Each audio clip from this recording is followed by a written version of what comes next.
आप सबका स्वागत है बैंक साथी यूट्यूब चैनल पर। आज जो हम कवर करने वाले हैं वो वीकली कंटेंट्स कवर करेंगे सेकंड वीक का। इससे पहले मैंने ट्राई किया लाइव लेने का, बट लाइव क्लासेस में कुछ प्रॉब्लम होगी, जिसकी वजह से हम अब जो रिकॉर्ड क्लास है उसको लेते हैं। ठीक है, तो इसमें इस वाले वीडियो में जो आपको माइंड मैपिंग कंटेंट मिलने वाला है और पूरा का पूरा जो करंट अफेयर्स है उसको खत्म करेंगे सेकंड वीक का। ये मैं पहले बार ऐसा करने जा रहा हूँ, इसमें पूरा का पूरा करंट अफेयर्स खत्म करने जा रहा हूँ, तो ये वीडियो थोड़ी लंबी होगी। ठीक है, थोड़ा सांस ले लो, थोड़ा जिंदा रहना। 2 घंटा भी लग सकता है या 1.5 के आसपास तो लग ही जाएगा पूरा का पूरा वीडियो बनाने में। ठीक है, 2.5 घंटे तक भी जा सकता है।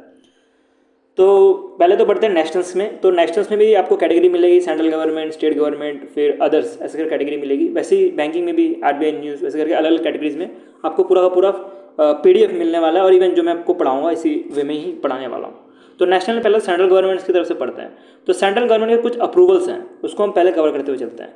तो सेंट्रल गवर्नमेंट की एक कमेटी है जिसका नाम है cabinet committee on economic affairs, जिसको लीड करते हैं प्राइम मिनिस्टर नरेंद्र मोदी जी खुद। तो इन्होंने अप्रूव किया है 2 रूप पे। 2 रूप पे कहाँ के? दोनों के दोनों उत्तराखंड के हैं। पहला रूप पे है 12.4 किलोमीटर का रूप पे कंस्ट्रक्ट किया गया है, जो कि उत्तराखंड के 2 जगह को कनेक्ट करेगा। एक जगह है गोविंद घाट और दूसरी जगह है हमखुड साहब जी। तो ये 2 जगह को कनेक्ट करने का काम करेगा। और दूसरा जो आपको कंस्ट्रक्शन मिलेगा उत्तराखंड में ही रूपवे का, वो मिलेगा 12.9 किलोमीटर का रूपवे, जो कि कनेक्ट करेगा 2 जगह को, केदार खान जो उत्तराखंड में है इसको, और सोन प्रयाग को जो है कनेक्ट करेगा। अब इसके बारे में आप डिटेल में जो है ना, इसको थोड़ा सा जूम करोगे तो आपको इसके बारे में डिटेल में पता लग जाएगा। ठीक है, तो इसके बारे में डिटेल में पता लग जाएगा। तो इसमें ऐसे अब मैंने आपको ऑलरेडी बताया कि 12.4 किलोमीटर का जो है लंबा ये रूपे होने वाला है। टोटल कॉस्ट जो है 2730 करोड़ के आसपास लगने वाली है। और ये बोला जा रहा है कि डेली पैसेंजर जो है 11,000 क्या पैसेंजर के आसपास कवर करने वाला है। ये 2 पॉइंट कुछ काम के नहीं है, आपके लिए जो इंपॉर्टेंट है ये 2730 करोड़ के आसपास जो है इसका प्रोजेक्ट लगने वाला है। अब नेक्स्ट कवर करें तो नेक्स्ट रूप पे जो है इसमें आप देख सकते हो कुछ, ये मैंने आपको ऑलरेडी बताया कि 12.9 किलोमीटर लंबा जो है ये रूपे होने वाला है। और इसका जो टोटल कॉस्ट 4081 करोड़ रुपये होने वाला है। ठीक है, अब इसमें आपको 1-2 चीज़ और ध्यान देनी है। जैसे कि क्या ध्यान देनी है आपको कि ये प्रोजेक्ट जो है ना किसका पार्ट है।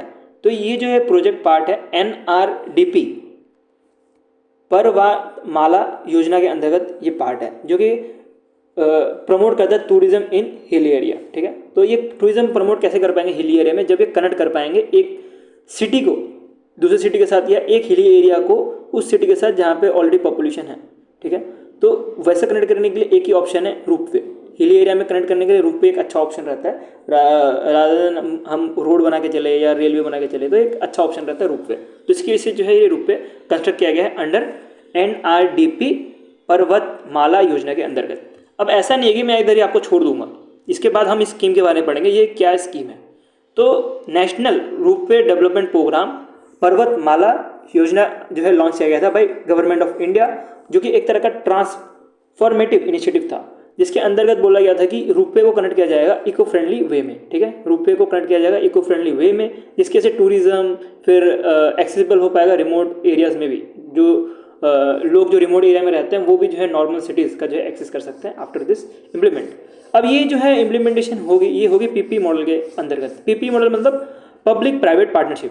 पब्लिक मतलब जो गवर्नमेंट है वही पार्ट होगी, इसके जो प्राइवेट प्लेयर्स हैं वो भी इसके पार्ट होने वाले हैं। तो ये पीपी मॉडल के अंदर इसको इम्प्लीमेंट किया जाएगा।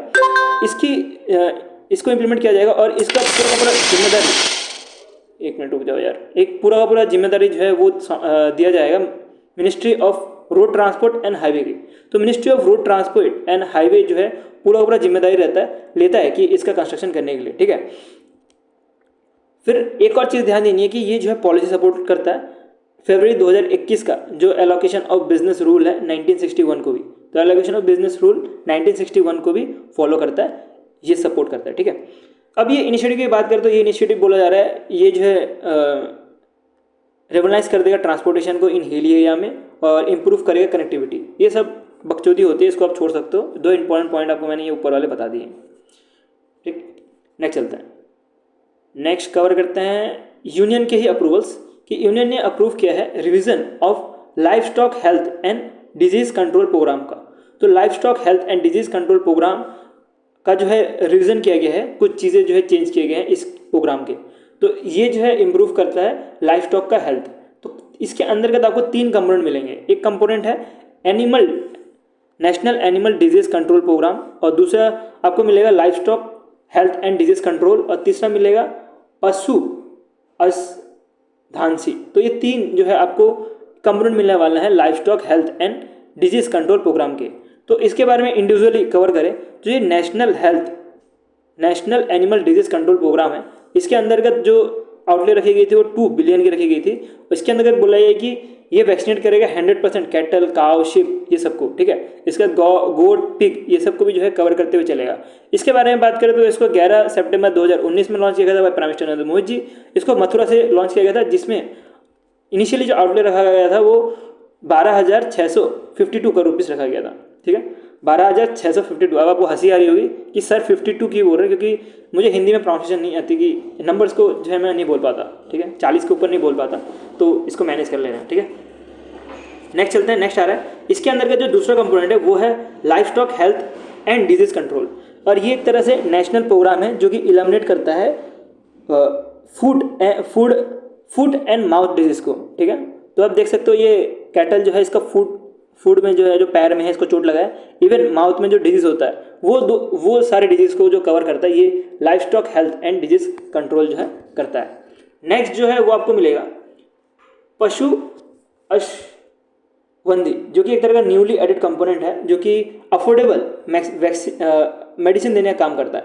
जो भी काव है इसको जो है मेडिसिन, देख सकते हो आप, मेडिसिन जो है अफोर्डेबल देने का काम करता है अंडर दिस प्रोग्राम। क्या नाम है? पशु अषधि, ठीक है, पशु अषधि इसका नाम है। अब इस कंपोनेंट के बारे में बात करें, जो ये प्रोग्राम है इसका जो टोटल आउटले रखा गया है वो 3,880 करोड़ रुपये रखा गया फॉर 2 ईयर, और ये 2024-25 के लिए रखा गया। और इसके साथ ही आपको एक चीज़ और याद रखनी है कि 75 करोड़ रुपये जो है अलॉट किया गया है for providing the high quality genes. तो हाई क्वालिटी जीन्स के लिए जो है 75 करोड़ रुपये भी अलॉट किए गए अंडर दिस प्रोग्राम। नेक्स्ट 2 तरह के विजिट हैं प्राइम मिनिस्टर नरेंद्र मोदी के इस वीक में। एक तो ये गए थे दमन एंड दीव में, दमन एंड दीव, दादरा नगर हवेली, वहीं पे गए थे। तो यहाँ पे जो है लेड किया foundation stone for multiple projects, और ये टोटल जो है कॉस्ट मिली है इसकी 25,080 करोड़ का, ठीक है। तो इसके अंतर्गत जो ये 25,080 करोड़ है इसको डिफरेंट कैटेगरी में बांटा हुआ है। हम उसको एक एक करके कवर करते हैं। पहला तो इनोग्रेशन ऑफ नमो हॉस्पिटल बनाया गया है। अब नमो हॉस्पिटल बनाया कहाँ पे गया है? सिलवासा में बनाया गया है, जो दादर एंड नगर हवेली में है, और दादर एंड नगर हवेली और दमन एंड दीव में है सिलवासा, तो इनकी कैपिटल है सिलवासा। तो यहाँ पे बोला गया है ये नमो हॉस्पिटल बनाएंगे प्राइम मिनिस्टर नरेंद्र मोदी जी, जो बोला जा रहा है कुछ 450 इसमें बेड फैसिलिटी रहेगी, जिसके अंतर्गत गवर्नमेंट जो है इन्वेस्ट करने वाले है 460 करोड़ रुपये, जो कि एनहेंस करेगा दादर एंड नगर हवेली और दमन एंड दीव का हेल्थ सर्विस को, ठीक है। और इसके साथ जो है पर्टिकुलर जो फोकस करता है ट्राइबल जो कम्युनिटीज़ हैं उनको ये बेनिफिशियल करेगा, जो ट्राइबल की कम्युनिटीज़ रहती हैं उनको।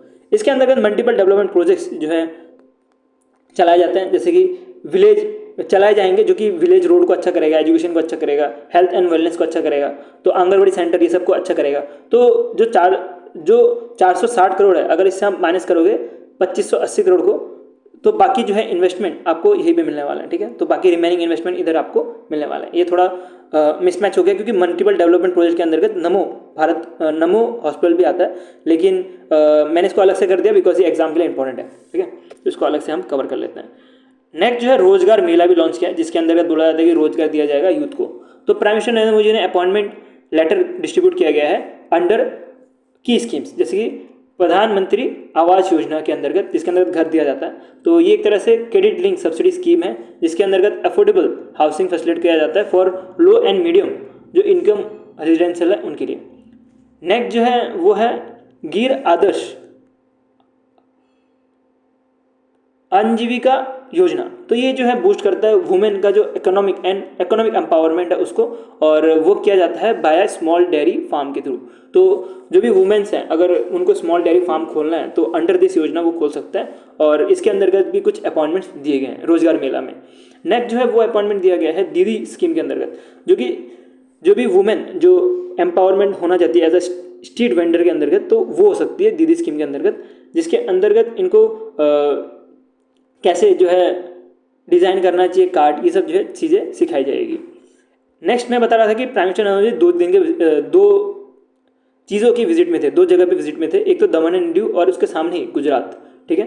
तो उसके सामने ही जो गुजरात में विजिट में थे, तो इन्होंने गुजरात में जो है फाउंडेशन स्टोन लेड आउट किया है हेल्थ केयर, वुमेन एम्पावरमेंट और रूरल डेवलपमेंट के लिए।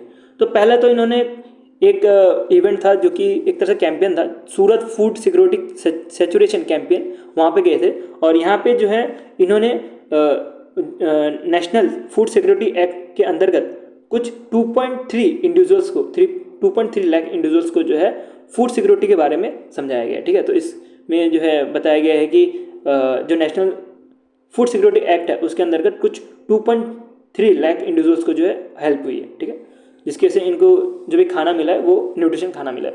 नेक्स्ट चलता है लखपति दीदी प्रोग्राम के अंतर्गत क्या क्या किया गया। अब लखपति दीदी प्रोग्राम को तो आप सबको पता ही होगा, तो इसके अंतर्गत क्या किया कि कुछ 5 वुमेन्स को जो है सर्टिफिकेट दिए गए हैं, ठीक है, और कुछ लॉन्चेस भी किए गए अंडर लखपति दीदी योजना, लखपति दीदी प्रोग्राम के अंतर्गत। लखपति दीदी प्रोग्राम के अंतर्गत क्या बोला जाता है कि हर एक वुमेन को जो है लखपति बनाया जाएगा, ऐसा कुछ एम है सेंट्रल गवर्नमेंट का।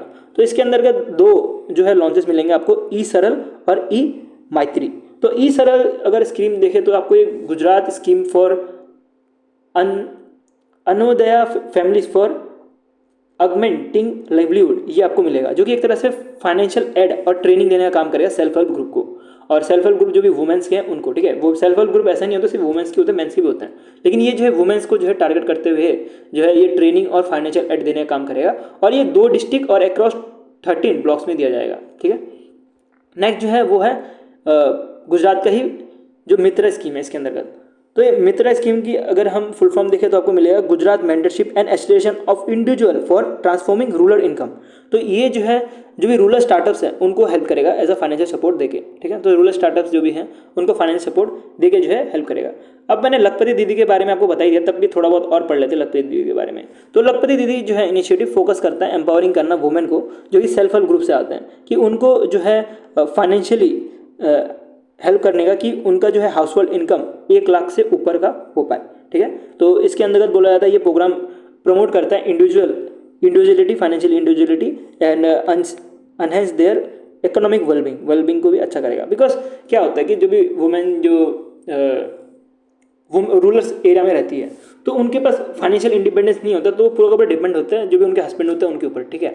तो वो हस्बैंड अगर उनको छोड़ के चले गए बाई चांस, या उन्होंने कुछ गलत बर्ताव किया, तब भी वो वुमेन को उन्हीं हस्बैंड के साथ रहना पड़ता है, ठीक है। तो वो चीज़ ना हो, वुमेन जो है वो इंडिपेंडेंट हो पाए, वो अपना डिसीजन खुद ले पाए, तो वो सब चीज़ के लिए जो है ये अच्छा इनिशिएटिव है लखपति दीदी योजना। और इससे खराब भी है, खराब क्यों है वो आप समझ गए होंगे, ठीक है। इसके बारे में अब एक्सप्लेन नहीं करूँगा आगे। नेक्स्ट चलता है, नेक्स्ट आ रहा है यूनियन मिनिस्टर निर्मला सीतारमण जी, जो कि अभी क्या है ministry of finance and ministry of corporate affairs संभाल रहे हैं, और इन्होंने पार्टनर किया पंकज चौधरी के साथ जो कि मिनिस्ट्री ऑफ स्टेट है। तो दोनों मिलकर जो है लॉन्च कर रहे हैं न्यू क्रेडिट असिस्टमेंट मॉडल, ठीक है। न्यू क्रेडिट असिस्टमेंट मॉडल जो है लॉन्च कर रहे हैं, जो कि हेल्प करेगा एमएसएमई को ऑन डिजिटल फुटप्रिंट में, ठीक है। तो ये कैसे करेगा, ये अब डिजिटल फुटप्रिंट में कैसे हेल्प करेगा, जो भी एमएसएमई है इनको अगर क्रेडिट असिस्टमेंट करना पड़ता था तो वो पूरा पेपर लेके घूमना पड़ता था, एक जगह से दूसरी जगह, एक बैंक से दूसरी जगह, अगर एक बैंक में लोन नहीं मिल रहा तो दूसरी जगह जाना पड़ता था।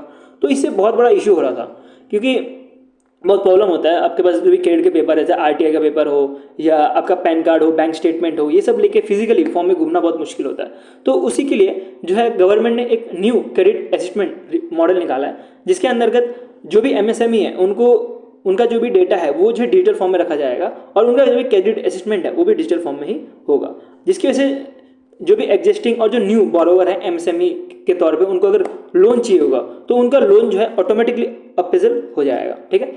और इसके अंतर्गत जो भी एमएसएमई के अपने जो भी पैन कार्ड है, एनएसडीएल ऑथेंटिकेशन, ओटीपी वेरिफिकेशन, उसके एपीआई बेस्ड जीएसटी डेटा, जो जीएसटी डेटा वो इंपॉर्टेंट होता है, और उसके बाद बैंक स्टेटमेंट, उसके साथ जो क्रेडिट ब्यूरो रिपोर्ट है जो सिविल देता है ब्यूरो रिपोर्ट, वो भी जो है एक साथ ही एक ही जगह पे मिल जाएगा, जिसके से जो लोन जो है वो जल्दी से जल्दी मिल पाए। इसका की बेनिफिट क्या होगा कि मैंने बताया कि लोन जो है जल्दी मिल जाएगा, और इसमें पेपर वर्क जो है वो रिड्यूस हो जाएगा, उसके साथ जो टर्न अराउंड टाइम है वो कम हो जाएगा, मतलब बार बार जो बैंक आना जाना पड़ता है वो टाइम भी कम हो जाएगा, और ये इंप्रूव करेगा क्रेडिट एलिजिबिलिटी असिस्टमेंट। और इसके अंतर्गत ये जस्ट जो एसिड और टर्नओवर कैटेगरी में ही नहीं रहेगा, इसके भी आगे चले जाएगा। ये बहुत अच्छा स्टेप उठाया गया है बाय मिनिस्ट्री ऑफ फाइनेंस, और ये बहुत ज़्यादा इंपॉर्टेंट न्यूज़ है, ठीक है। ये इंपॉर्टेंट न्यूज़ है, इसको कवर कर लेना। जो मैंने आपको प्राइम मिनिस्टर नरेंद्र मोदी के विजिट जो बताए हैं वो भी इंपॉर्टेंट है, बट ये सबसे ज़्यादा इंपॉर्टेंट है नेशनल में इस वीक में। नहीं चलते हैं नेक्स्ट आ रहा है नीति आयोग की तरफ से। नीति आयोग ने पार्टनर किया है SME फोरम के साथ, मतलब small and medium enterprise forum के साथ, और इन्होंने लॉन्च किया अब मिलियन वुमेन अराइज स्कीम, और ये जो है एम्पावर करेगा वुमेन एंटरप्राइज को अक्रॉस दी इंडिया। तो इसका एम क्या होने वाला है, ये एड्रेस करेगा चैलेंजेस जो भी फेस करते हैं MSME लीड वुमेन्स उनके लिए, ठीक है। तो ये कैसे किया जाएगा, ये किया जाएगा PPE मॉडल के थ्रू, मतलब वो आपको पता है ना, पब्लिक प्राइवेट पार्टनरशिप इनिशिएटिव। तो उसके अंतर्गत financing, market compliance skills, market networking जो है वुमेन एंटरप्राइज को दिया जाएगा। इसके अंतर्गत ही जो MSA फोरम है इंडिया का, इन्होंने पार्टनर किया है इंडिगो के साथ और एक MU साइन किया है, जिसके अंतर्गत बोला जा रहा है अगर कोई भी MSME एंटरप्राइज है, वो अगर ट्रैवल करना चाहे और कुछ तरह से travel solution for business growth लाना चाहे, तो वो जो है हेल्प करेगी इंडिगो, ठीक है। तो इंडिगो जो है इसमें हेल्प करने वाली है। अगर वुमेन एंटरप्राइज की बात करें तो वुमेन एंटरप्राइज जो 35% जो है ऑफ इंडिया के हैं, और इन्होंने जो है टोटल 6 करोड़ रजिस्ट्रेशन हो गए MSME के, ठीक है। नेक्स्ट लॉन्चेस में चले तो ये आ रहा है मिनिस्टर ऑफ पंचायती राज की तरफ से। तो मिनिस्ट्री ऑफ पंचायती राज ने जो है लॉन्च किया है मॉडल वुमेन फ्रेंडली ग्राम पंचायत इनिशिएटिव, और इसको जो है न्यू दिल्ली में किया गया है विज्ञान भवन में, ठीक है। तो इसका ऑब्जेक्टिव क्या है कि वुमेन का पार्टिसिपेशन, सेक्रेटरी और लीडरशिप जो है लोकल गवर्नेंस में बढ़ाया जाए, मतलब पंचायती राज यहाँ पे भी जो है वुमेन्स को जो है ज़्यादा से ज़्यादा लिया जाए, उसके से जो है ये इनिशिएटिव लिया गया है, ठीक है। क्या नाम है, मॉडल वुमेन फ्रेंडली ग्राम पंचायत इनिशिएटिव। अब इसको जो है इम्प्लीमेंट किया जाएगा हर एक मॉडल ग्राम पंचायत में, और हर एक डिस्ट्रिक्ट में इसको इम्प्लीमेंट किया जाएगा, ठीक है। और ऐसा बोला जा रहा है ये जो है प्रमोट करेगा जेंडर सेंसिटिविटी और गर्ल्स फ्रेंडली गवर्नेंस प्रैक्टिस को, ठीक है। एक बार आप इसको गो थ्रू कर लो, ठीक है। मैं एक काम है मैं वो कर लेता हूँ, इसको एक बार गो थ्रू कर लो। नेक्स्ट टू करंट अफेयर्स है, 1 मिनट देना बस मेरे को।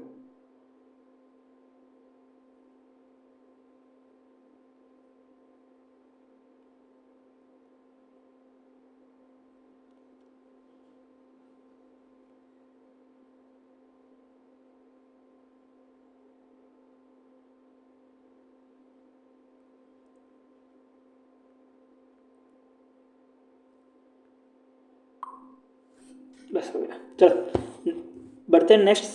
सेंट्रल इलेक्ट्रिसिटी अथॉरिटी ने पार्टनर किया टाटा पावर दिल्ली डिस्ट्रीब्यूशन के साथ, और ये जो है ऑर्गेनाइज करने जा रही है 5th एडिशन ऑफ लाइनमैन दिवस। लाइनमैन दिवस जो है न्यू दिल्ली में ऑर्गेनाइज किया जाएगा, और इसका जो है थीम बहुत इंपॉर्टेंट है, सेवा, सुरक्षा और स्वाभिमान। ये 3 जो है इसके थीम, एक ही थीम है जिसमें आपको 3 वर्ड जो है याद रखना है, ठीक है। एक थीम है लेकिन 3 वर्ड जो है याद रखना है। इसका मतलब क्या हुआ, dedication, service and sacrifice of the frontline hero of the power sector.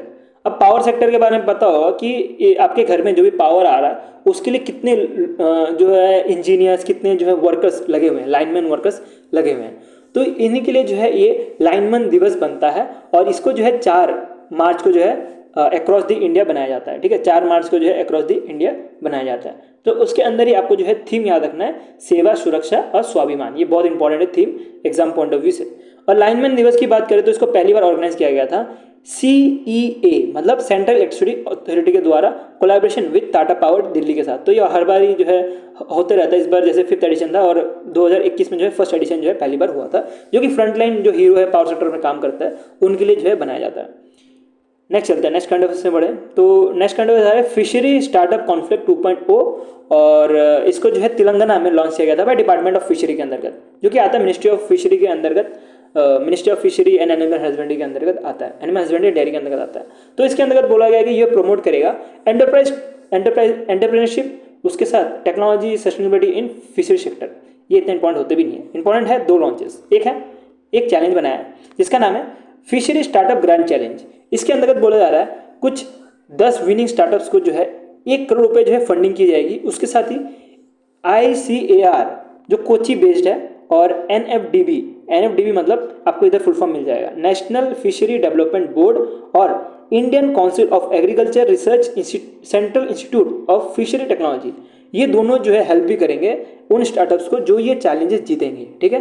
तो ये चैलेंजेस अप्लाई करने की डेट 1 मार्च से है, और इस चैलेंज में जो भी इरिगेशन आइडियाज़, प्रमोटिंग इनोवेशंस और एक्सीलरेटिंग ग्रोथ जो भी फिशरी सेक्टर में लाने की कोशिश करेगा उनको जो है ये सपोर्ट दिया जाएगा, ठीक है। तो इसके अंतर्गत 10 फिनिश स्टार्टअप्स को सेलेक्ट करेंगे, ये इंपॉर्टेंट है, इसको ध्यान देना है। नेक्स्ट चलते हैं, नेशनल फिशरी डिजिटल प्लेटफॉर्म भी लॉन्च किया गया है, जो कि एक तरह से मोबाइल ऐप है, ठीक है। तो इसके अंतर्गत बोला गया है कि ये मोबाइल ऐप जो है इजीली एक्सेस करेगा गवर्नमेंट स्कीम्स को। कोई भी गवर्नमेंट स्कीम्स है तो वो जो है इजीली एक्सेसिबल हो सकता है इन टर्म्स ऑफ फिशरी। जो मिनिस्ट्री ऑफ फिशरी है उनके लिए है मोस्टली, तो वो जो है डिजिटली जो भी चीज़ें हैं वो समझ सकते हैं, जो भी स्कीम्स है उसके बारे में समझ सकते हैं। इसके अंतर्गत बोला जा रहा है कि इसके अंतर्गत जो रजिस्ट्रेशन कॉस्ट लगी है वो रजिस्ट्रेशन कॉस्ट जो है इसके अंदर लगने वाले 100 रुपये अगर सेल्फ के लिए कर रहे हो तो, और 76 रुपये लगेंगे अगर विलेज लेवल एंटरप्राइज हो उस केस में। ठीक है, तो विलेज लेवल एंटरप्राइज के लिए 76 रुपीज़ करके कॉस्ट करने वाला है, और अगर रजिस्ट्रेशन अगर सेल्फ कर रहे होंगे तो उस केस में 100 रुपये करके लगेगा इस प्लेटफॉर्म में। ठीक है, तो ये एक तरह का प्लेटफॉर्म है जो कि फिशरी सेक्टर को जो है फॉर्मलाइज करने का काम करता है। अब जो है हमारा सेंट्रल गवर्नमेंट के न्यूज़ खत्म हो गए, अब करते हैं हम फर्स्ट इन न्यूज़ का कवर। फर्स्ट इन न्यूज़ मेरा एक अलग ही कैटेगरी रहता है जो कि मैं आपको अलग से देता हूँ। जितनी फर्स्ट इन न्यूज़ है उसको हम एक साथ ही कवर करते हैं। इसका मतलब ये नहीं है कि आपको ये जो फर्स्ट इन न्यूज़ में से आपको नेशनली मिलेगा, इसके साथ एक दो जो है इंटरनेशनली कभी कभी आ जाता है। ठीक है, आ जाने का कारण नहीं है कि अब इंटरनेशनल में एक फर्स्ट इन न्यूज़ आएगा उसके लिए मैं आपके लिए अलग से बनाऊँ, तो वो पॉसिबल नहीं है, तो मैं इसके लिए आपको नेशनल में प्रोवाइड कर देता हूँ। ठीक है, इवन जो बैंकिंग के भी अगर कुछ फर्स्ट इन न्यूज़ होंगे तो आपको इधर ही मिल जाते हैं। मैं होप करता हूँ कि इस बार तो नहीं होना चाहिए क्योंकि इसमें है नहीं शायद। ठीक है, तो स्टार्ट करते हैं। तो पहला है, इंडिया सेमीकंडक्टर मिशन ने पार्टनर किया है टाटा इलेक्ट्रॉनिक्स प्राइवेट लिमिटेड और Tata semiconductor manufacture private limited, और तीनों के तीनों मिलकर जो है एक तरह से फिजिकल सपोर्ट एग्रीमेंट करने जा रहे हैं। अब फिजिकल सपोर्ट एग्रीमेंट किसके लिए करेंगे कि ये जो एस्टेब्लिश करेगा इंडिया का first commercial semiconductor fibre fabrication unit. ठीक है, इंडिया का पहला कमर्शियल सेमीकंडक्टर फैब्रिकेशन यूनिट जहाँ पे सेमीकंडक्टर जो है बनाने की कोशिश करेंगे इंडिया। ठीक है, तो इंडिया के बारे में पता होगा कि सेमीकंडक्टर के मामले में बहुत पीछे है एज कम्पेयर टू चाइना। ठीक है, तो उसी को जो है बूस्ट करने के लिए ऑलरेडी गुजरात में, फिर अभी तो आसाम में भी एक सेमीकंडक्टर हब बनने की बात चल रही है। तो ये सब के बीच में जो है इंडिया का पहला कमर्शियल सेमीकंडक्टर फैब्रिकेशन यूनिट जो है बनाने की बात की गई है, ये तीन ऑर्गेनाइजेशन मिलके। अब जो ये गुजरात में धोलेरा है, यहाँ पे जो है सेमीकंडक्टर बनने वाला है, और ये जो है टाटा इलेक्ट्रॉनिक्स प्राइवेट लिमिटेड, इन्होंने बोला ये इन्वेस्ट करेंगे कुछ 91,000 करोड़ रुपीस, जिसके अंतर्गत कुछ 50,000 जो है वेपर्स जो है स्टार्ट होंगे पर मंथ। अब ये वेपर्स वो नहीं है जो आप चिप्स खाते हो, वो वेपर्स नहीं है। ठीक है, जब भी कभी सेमीकंडक्टर बनता है, जब भी कभी चिप्स बनता है, तो उसके पहले जो है एक तरह से वेपर जो है बनता है जिसके ऊपर जो है चिप्स रखे जाते हैं। ठीक है, बहुत सारे चिप्स रखे जाते हैं, तो ऐसे वेपर्स जो है बोला जा रहा है 50,000 जो है बनेंगे। ठीक है, तो ऐसे वेपर जो है 50,000 बनने वाले हैं, और इसमें जो है गवर्नमेंट ऑफ इंडिया का जो है हेल्प मिलेगा थ्रू इंडिया सेमीकंडक्टर मिशन के अंतर्गत। तो इंडिया सेमीकंडक्टर मिशन के अंतर्गत बोला जा रहा है तो गवर्नमेंट जो है 50% जो है फिजिकल सपोर्ट देने का काम करेगी, मतलब एक तरह से लोन या तो पैसे देने का काम करेगी 50% तक। ठीक है, जिसके वजह से जो है इंडिया का जो सेमीकंडक्टर इकोसिस्टम है वो वर्ल्ड क्लास बन पाए। ये प्रोजेक्ट के बारे में बात करें तो इसके अंतर्गत बोला जा रहा है कुछ 20,000 स्किल्ड और अनस्किल्ड जो है जॉब जो है क्रिएट होंगी, जिसकी वजह से जो है गुजरात का जो डोलेरा जो जगह है यहाँ पे भी एम्प्लॉयमेंट जनरेट होगी। ये पॉइंट इंपॉर्टेंट है, बट इससे भी ज़्यादा इंपॉर्टेंट ये है कि ताइवान देश एक power chip semiconductor manufacturing corporation है जिन्होंने पार्टनर किया है Tata semiconductor manufacturing private limited के साथ, और ये जो है अपना जो भी एक्सपर्टीज है इन टर्म्स ऑफ सेमीकंडक्टर वो सिखाने का काम करेगी हमारे इंडिया को।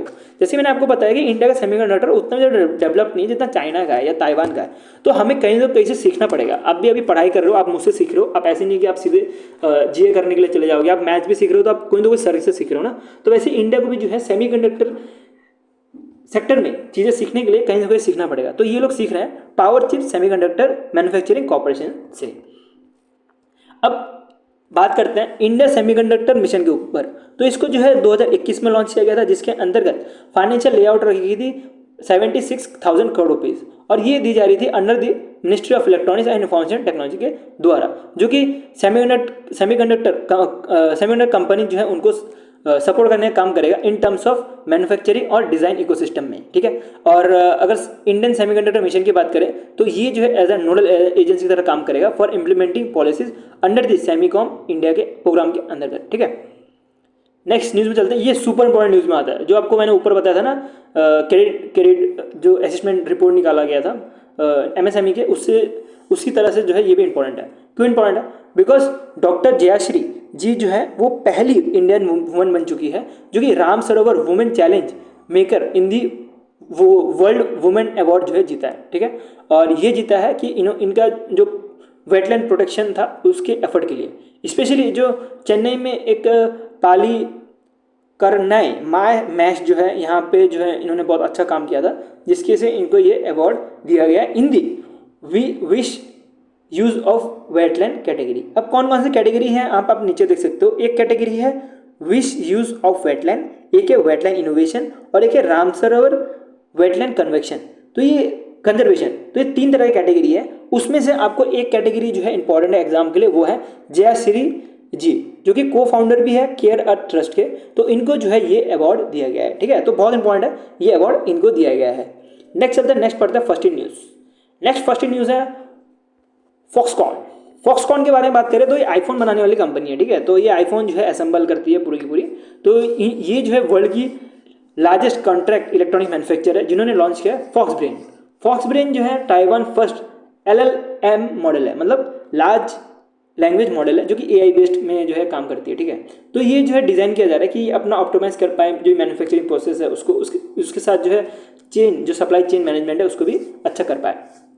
तो इसके बारे में बात करें, फॉक्स ब्रेन के बारे में बात करें तो इसको डेवलप किया गया है using 120 NVIDIA H100 graphic processing unit के साथ, और इसके साथ जो है लैम्डा कुछ 3.1 जो है यूज़ किया गया है। ये कुछ ज़्यादा साइंटिफिक चला गया, बस आपको ये पता होना चाहिए कि NVIDIA ने जो है इसको डेवलप किया गया है। ठीक है, तो NVIDIA की बात करें तो NVIDIA जो सपोर्ट करता है फॉक्स ब्रेन डेवलपमेंट को, और ये जो है ताइवान की जो सुपर कंप्यूटर है ताइपाई 1 को जो है सपोर्ट करता है। ठीक है, तो ताइपाई 1 की बात करें तो ये लार्जेस्ट सुपर कंप्यूटर है ताइवान में। और फॉक्सकॉन के बारे में तो आपको ऑलरेडी बताई दी कि ये आईफोन जो है बनाने का काम करता है एप्पल के लिए। ठीक है, तो असेंबली जो है असेंबल करने का जो है आईफोन का फॉक्सकॉन ही करता है। नेक्स्ट चलता है, नेक्स्ट भी एक तरह से अपॉइंटमेंट ही है जो फर्स्ट एवर है। तो एम्बेसडर कौन है? शंभू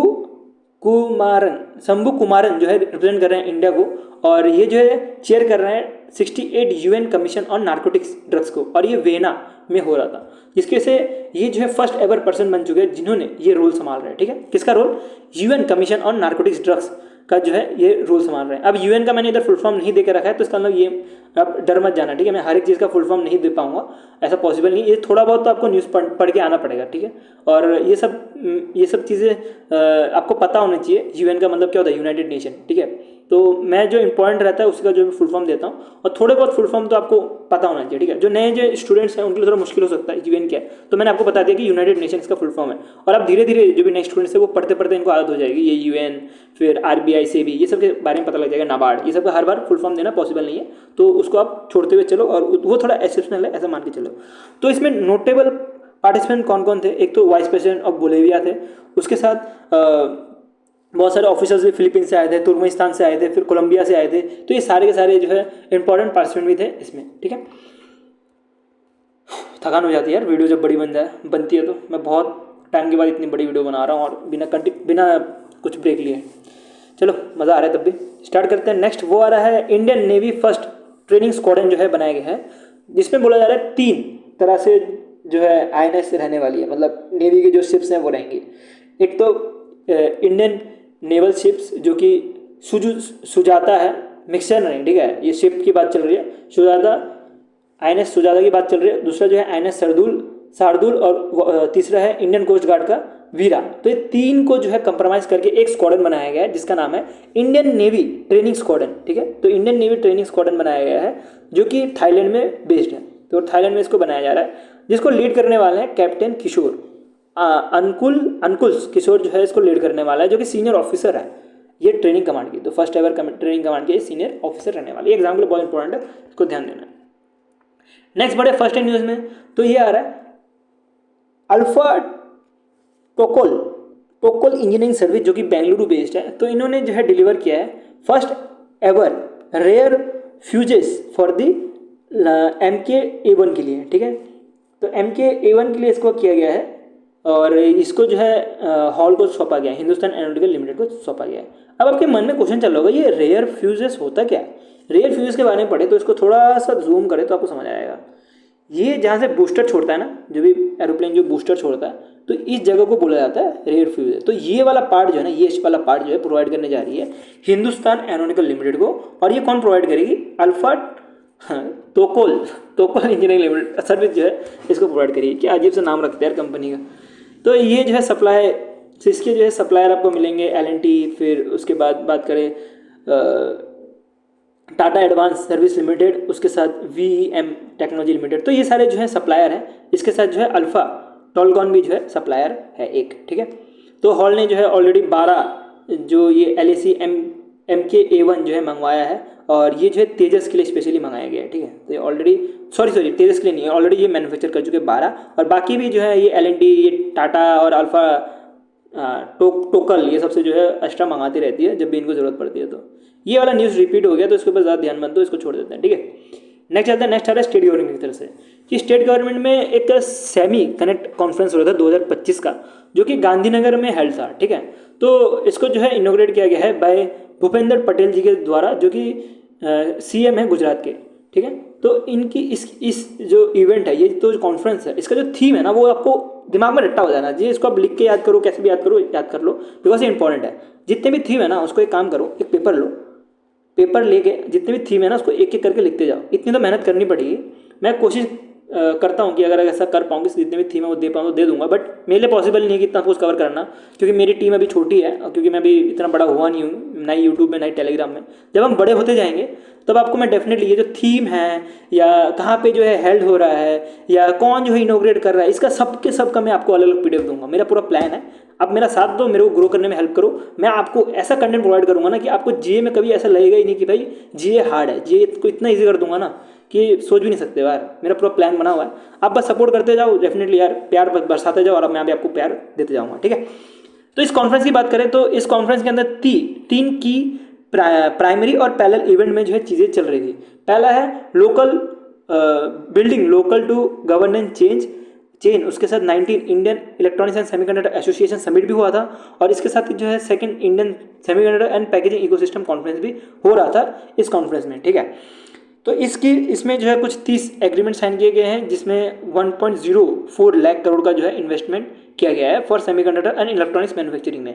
एक इंपॉर्टेंट पॉइंट इसमें जो सबसे इंपॉर्टेंट है कि इसमें पार्टिसिपेंट कौन कौन थे, 6 कंट्रीज। तो वो आपको जापान, ताइवान, कोरिया, सिंगापुर और नेदरलैंड मिलने वाला है एज अ पार्टिसिपेंट, जो कि फोकस करता है ये इवेंट सेमीकंडक्टर इंडस्ट्रियल ग्रोथ को, ठीक है। बहुत थकान हो जाती है पूरा का वीडियो बनाने में। नेक्स्ट चले जाए तो एक तरह से MOU साइन किया गया है ड्यूरिंग द कॉन्फ्रेंस, जो कि गुजरात गवर्नमेंट और जबील एक US बेस्ड कंपनी है, ये दोनों ने साइन किया कि ये जो है सेमीकंडक्टर मैन्युफैक्चरिंग फैसिलिटी बनाएंगे, और इसके लिए जो है इन्वेस्टमेंट 1000 करोड़ रुपीज़ का रखा गया है। नेक्स्ट जो है इंडियन सेमीकंडक्टर मिशन के अंतर्गत, ये तो मैंने आपको ऑलरेडी पढ़ा दिया ना, सेमीकंडक्टर मिशन और टाटा इलेक्ट्रॉनिक्स प्राइवेट लिमिटेड ने जो है MOU साइन किया है एक तरह से फिजिकल सपोर्ट देने का, और इसके अंतर्गत 91,000 करोड़ रुपये देने की बात कर रहे हैं। और नेक्स्ट जो है टाटा इलेक्ट्रॉनिक्स लिमिटेड ने और इंडियन IIT गांधीनगर ने पार्टनर करके सेमीकंडक्टर ट्रेनिंग और स्किल डेवलपमेंट देने की बात की गई है। नेक्स्ट है ताइवान सर्विस माउंटिंग टेक्नोलॉजी, और गुजरात गवर्नमेंट जो है 500 करोड़ रुपए इन्वेस्ट कर रहे हैं कि इलेक्ट्रॉनिक्स मैन्युफैक्चरिंग सर्विस यूनिट जो है बन पाए, जिसके से बोला जा रहा है कुछ ये 1000 जो है जॉब्स क्रिएट करेगा। नेक्स्ट चलता है JP नंदा जी के ऊपर पढ़ते हैं। तो JP नंदा जी जो है ये ministry of health and family welfare के जो है मिनिस्टर है। तो इन्होंने अनाउंस किया 2 तरह के वेलफेयर स्कीम, और ये कहाँ पे लॉन्च किया गया है, इसको कहाँ किसके लिए लॉन्च किया गया, ये जो फीमेल चिल्ड्रन है त्रिपुरा में, उनके लिए ही लॉन्च किया गया स्पेशली। तो इसके अंदर 2 स्कीम है, उसके बारे में हम एक एक करके कवर करते हैं। पहला स्कीम है मुख्यमंत्री बालिका समृद्धि योजना, जिसके अंतर्गत बोला जा रहा है कि 50,000 वन टाइम बॉन्ड के तौर पे दिया जाएगा जो बिलो पॉवर्टी लाइन के जो गर्ल्स हैं उनको। इसमें बोला जा रहा है कि ये जो है कुछ 8 से 10 लाख को जो है एम करता है 18 साल के जो एज है उनके लिए, और ये जो है फाइनेंशियल सिक्योरिटी के साथ फाइनेंशियल सिक्योरिटी दिया जाएगा फॉर एजुकेशन, और जो भी उनके एसेंशियल नीड होती है वो सब के लिए, ठीक है। एसेंशियल नीड जैसे प्रोजेक्ट्स हो गए, या पेपर के लिए कुछ पैसे चाहिए, जो एग्जाम देने जाते हैं तो उसके लिए कुछ पैसे चाहिए होते हैं, तो वो सब चीज़ें, या तो कुछ हॉबी सीखनी हो तो वो सब चीज़ें के लिए जो है इस योजना के अंतर्गत पैसा दिया जाएगा। दूसरा जो है, जैसे आपने देखा होगा, अगर आप UP से हो या तो आप दूसरे कोई भी स्टेट से हो, बिहार से हो, आसाम से हो, कुछ फ़र्क नहीं पड़ता कैसे भी हो, तो स्टेट गवर्नमेंट है ना कुछ बच्चों को देती रहती है। जब वो 10th पास करते हैं, 12th पास करते हैं, किसी को लैपटॉप पकड़ा दिया, किसी को गाड़ी पकड़ा दी, किसी को स्कूटी पकड़ा दी, ऐसा पकड़ाते रहते हैं। तो वैसे ही कुछ पकड़ाने के लिए ये जो है मुख्यमंत्री कन्या आत्मनिर्भर योजना लॉन्च किया है। कभी कभी पता नहीं क्या हो जाता है यार, प्रोनाउंसिएशन ही नहीं हो पाती। तो इसके अंदर बोला जा रहा है ये जो है गर्ल्स जो भी हायर एजुकेशन परस्यू करेगी उनको जो है स्कूटर दिया जाएगा, ठीक है, कि वो अपना घर से स्कूटर लेके बाहर जा पाए, स्कूटी दिया जाएगा कि वो जो है घर से जो है स्कूटर लेके कॉलेज जा पाए, कॉलेज से जो है घर आ पाए, ठीक है, तो वो दिया जाएगा। और ये बोला जा रहा है कि पहले जो है टॉप 100 को दिया जाता था, अब जो है 140 जो भी गर्ल्स हैं जो टॉप करेगी इन टर्म्स ऑफ मेरिट उनको जो है दिया जाएगा अक्रॉस त्रिपुरा, पूरे त्रिपुरा में मिला के जो 140 जो भी गर्ल्स जो टॉप करेगी उनको जो है स्कूटर दिया जाएगा। ऐसी स्कूटर एक आसाम गवर्नमेंट में ही दिया जा रहा था, जहाँ पे मैंने न्यूज़ पढ़ रहा था कि लोग क्या कर रहे थे कि मुझे याद नहीं एग्जैक्ट, कुछ 80% के ऊपर शायद से स्कूटर प्रोवाइड किया जा रहा था आसाम गवर्नमेंट के द्वारा, जो भी 10th पास कर रहा था उनको। तो चीज़ें ये होगी ना कि सबको स्कूटर तो मिल गया जिसको भी 80% से ऊपर मिल गया, बाद में जब वो 11th पास में गए तो जब ये कॉलेज में गए, मुझे एक्जैक्ट याद नहीं 11 में दिया 10 में दिया गया था, 12th में दिया गया था, जब भी वो कॉलेज में गए तो कॉलेज वाले पागल हो गए, बोलते सबको स्कूटर लेके आ जा रहे कॉलेज में, तो बाद में उन्होंने स्कूटर ही बैन कर दिया कि स्कूटर कोई नहीं लेके आएगा कॉलेज में। तो ऐसा कुछ हाल हो गया था आसाम में जब इनको स्कूटर मिला था। ये बहुत फनी चीज़ है, और 80% तो नहीं, कम से कम 200-300 ऐसे स्टूडेंट्स को दे दो, जैसे कि इसमें 140 को दिया गया है, ठीक है, जैसे कि इसमें 140 को दिया गया तो ये ठीक है, बट एक साथ अगर बहुतों को मिल जाए तब भी वो भी चीज़ खराब ही रहती है। चलो कोई नहीं, अपने को क्या करना है, अपने को एग्जाम के लिए कवर करते हुए चलना है, तो हम आगे बढ़ते हैं इसके साथ। एक पढ़ते हैं अब भूपेंद्र यादव, जो कि ministry of environment forest and climate change के यूनियन मिनिस्टर है। तो इन्होंने लॉन्च किया माधव नेशनल पार्क, जो कि मध्य प्रदेश में है, as a 58th tiger reserve of India, और इसके साथ ही जो है ये 9th टाइगर रिजर्व बन चुका है मध्य प्रदेश का, 9 टाइगर रिजर्व मध्य प्रदेश का, और 58 टाइगर रिजर्व जो है इंडिया का बन चुका है। और एक टाइगर रिजर्व की बात करें तो इसको जो है नोटिफाई किया गया था by state government as per the section 38V के अंतर्गत, जो कि कुछ इंपॉर्टेंट नहीं, एग्जाम्पल छोड़ सकते हो, तब इशू नहीं है। और इंडिया की बात करें तो इंडिया जो है 70% of the world tiger population में आता है, और जिसके अंतर्गत बोला जा रहा है कुछ 3682 टाइगर जो है हमारे इंडिया में है, ठीक है। टाइगर्स की मात्रा बहुत कम है, और जो भी थोड़े बहुत टाइगर्स हैं वो अभी सिटी में दिल्ली में घूम रहे होते हैं जब गर्मी पड़ जाती है। तो नेक्स्ट चलते हैं, पंजाब गवर्नमेंट ने लॉन्च किया है प्रोजेक्ट हाफिज़ात। तो ये जो है लॉन्च किया गया है प्रोटेक्ट करने के लिए वुमेन्स को फ्रॉम वायलेशन, और इसको जो है लॉन्च किया गया है ministry of social security and women development के द्वारा, ठीक है। कौन है ये? कौर जी है, बलजीत कौर जी जो है इसको लॉन्च किए गए हैं, जिसका एम रहने वाला है कि वुमेन को जो है डोमेस्टिक एब्यूज़ या हरेसमेंट से बचाया जाए। और इसके अंतर्गत कुछ 181 हेल्पलाइन नंबर भी लॉन्च किया गया है। अगर वुमेन को कोई भी प्रॉब्लम है तो वो 181 जो है हेल्पलाइन नंबर दबा सकती है, और अगर चाइल्ड हेल्पलाइन, अगर किसी चाइल्ड को कोई प्रॉब्लम है तो 1098 जो है दबा सकती है। मुझे एक इशू है इस नंबर से यार, जो चाइल्ड है वो इतना बड़ा नंबर याद है 4 डिजिट का, और जो वुमेन है उनको सिर्फ 3 डिजिट का नंबर याद रखना है। यार चाइल्ड के लिए थोड़ा कम डिजिट का बना दो यार, इनके लिए 181 बना देता है तो ज़्यादा ईजी रहता है चाइल्ड के लिए याद रखना, बट ठीक है यार जो भी है।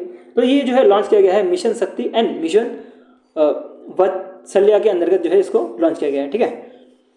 और ये जो है emergency case will be transferred, जो भी अगर कुछ एमरजेंसी केस हो जाती है किसी वजह से, अगर अब्यूज़ जो भी वुमेन हरासमेंट हुआ है वो अगर कुछ ज़्यादा क्रिटिकल हो जाता है तो उस केस में उसको भेजा जाएगा एमरजेंसी रिस्पांस सपोर्ट सिस्टम के अंतर्गत, जिसका नंबर आपको 112 मिलेगा, ठीक है, जिसमें इमीडिएट एक्शन की नीड हो। अब इसके अंतर्गत ये क्विक रेस्क्यू, लीगल, मेडिकल या साइकोलॉजी सपोर्ट, ये सब कुछ दिया जाएगा अंडर दिस। अब हम बढ़ते हैं अदर्स इन न्यूज़ पे। थोड़ा थक गया हूँ, ठीक है, थोड़ा पानी पी ले, पानी पीने का स्टार्ट करते हैं।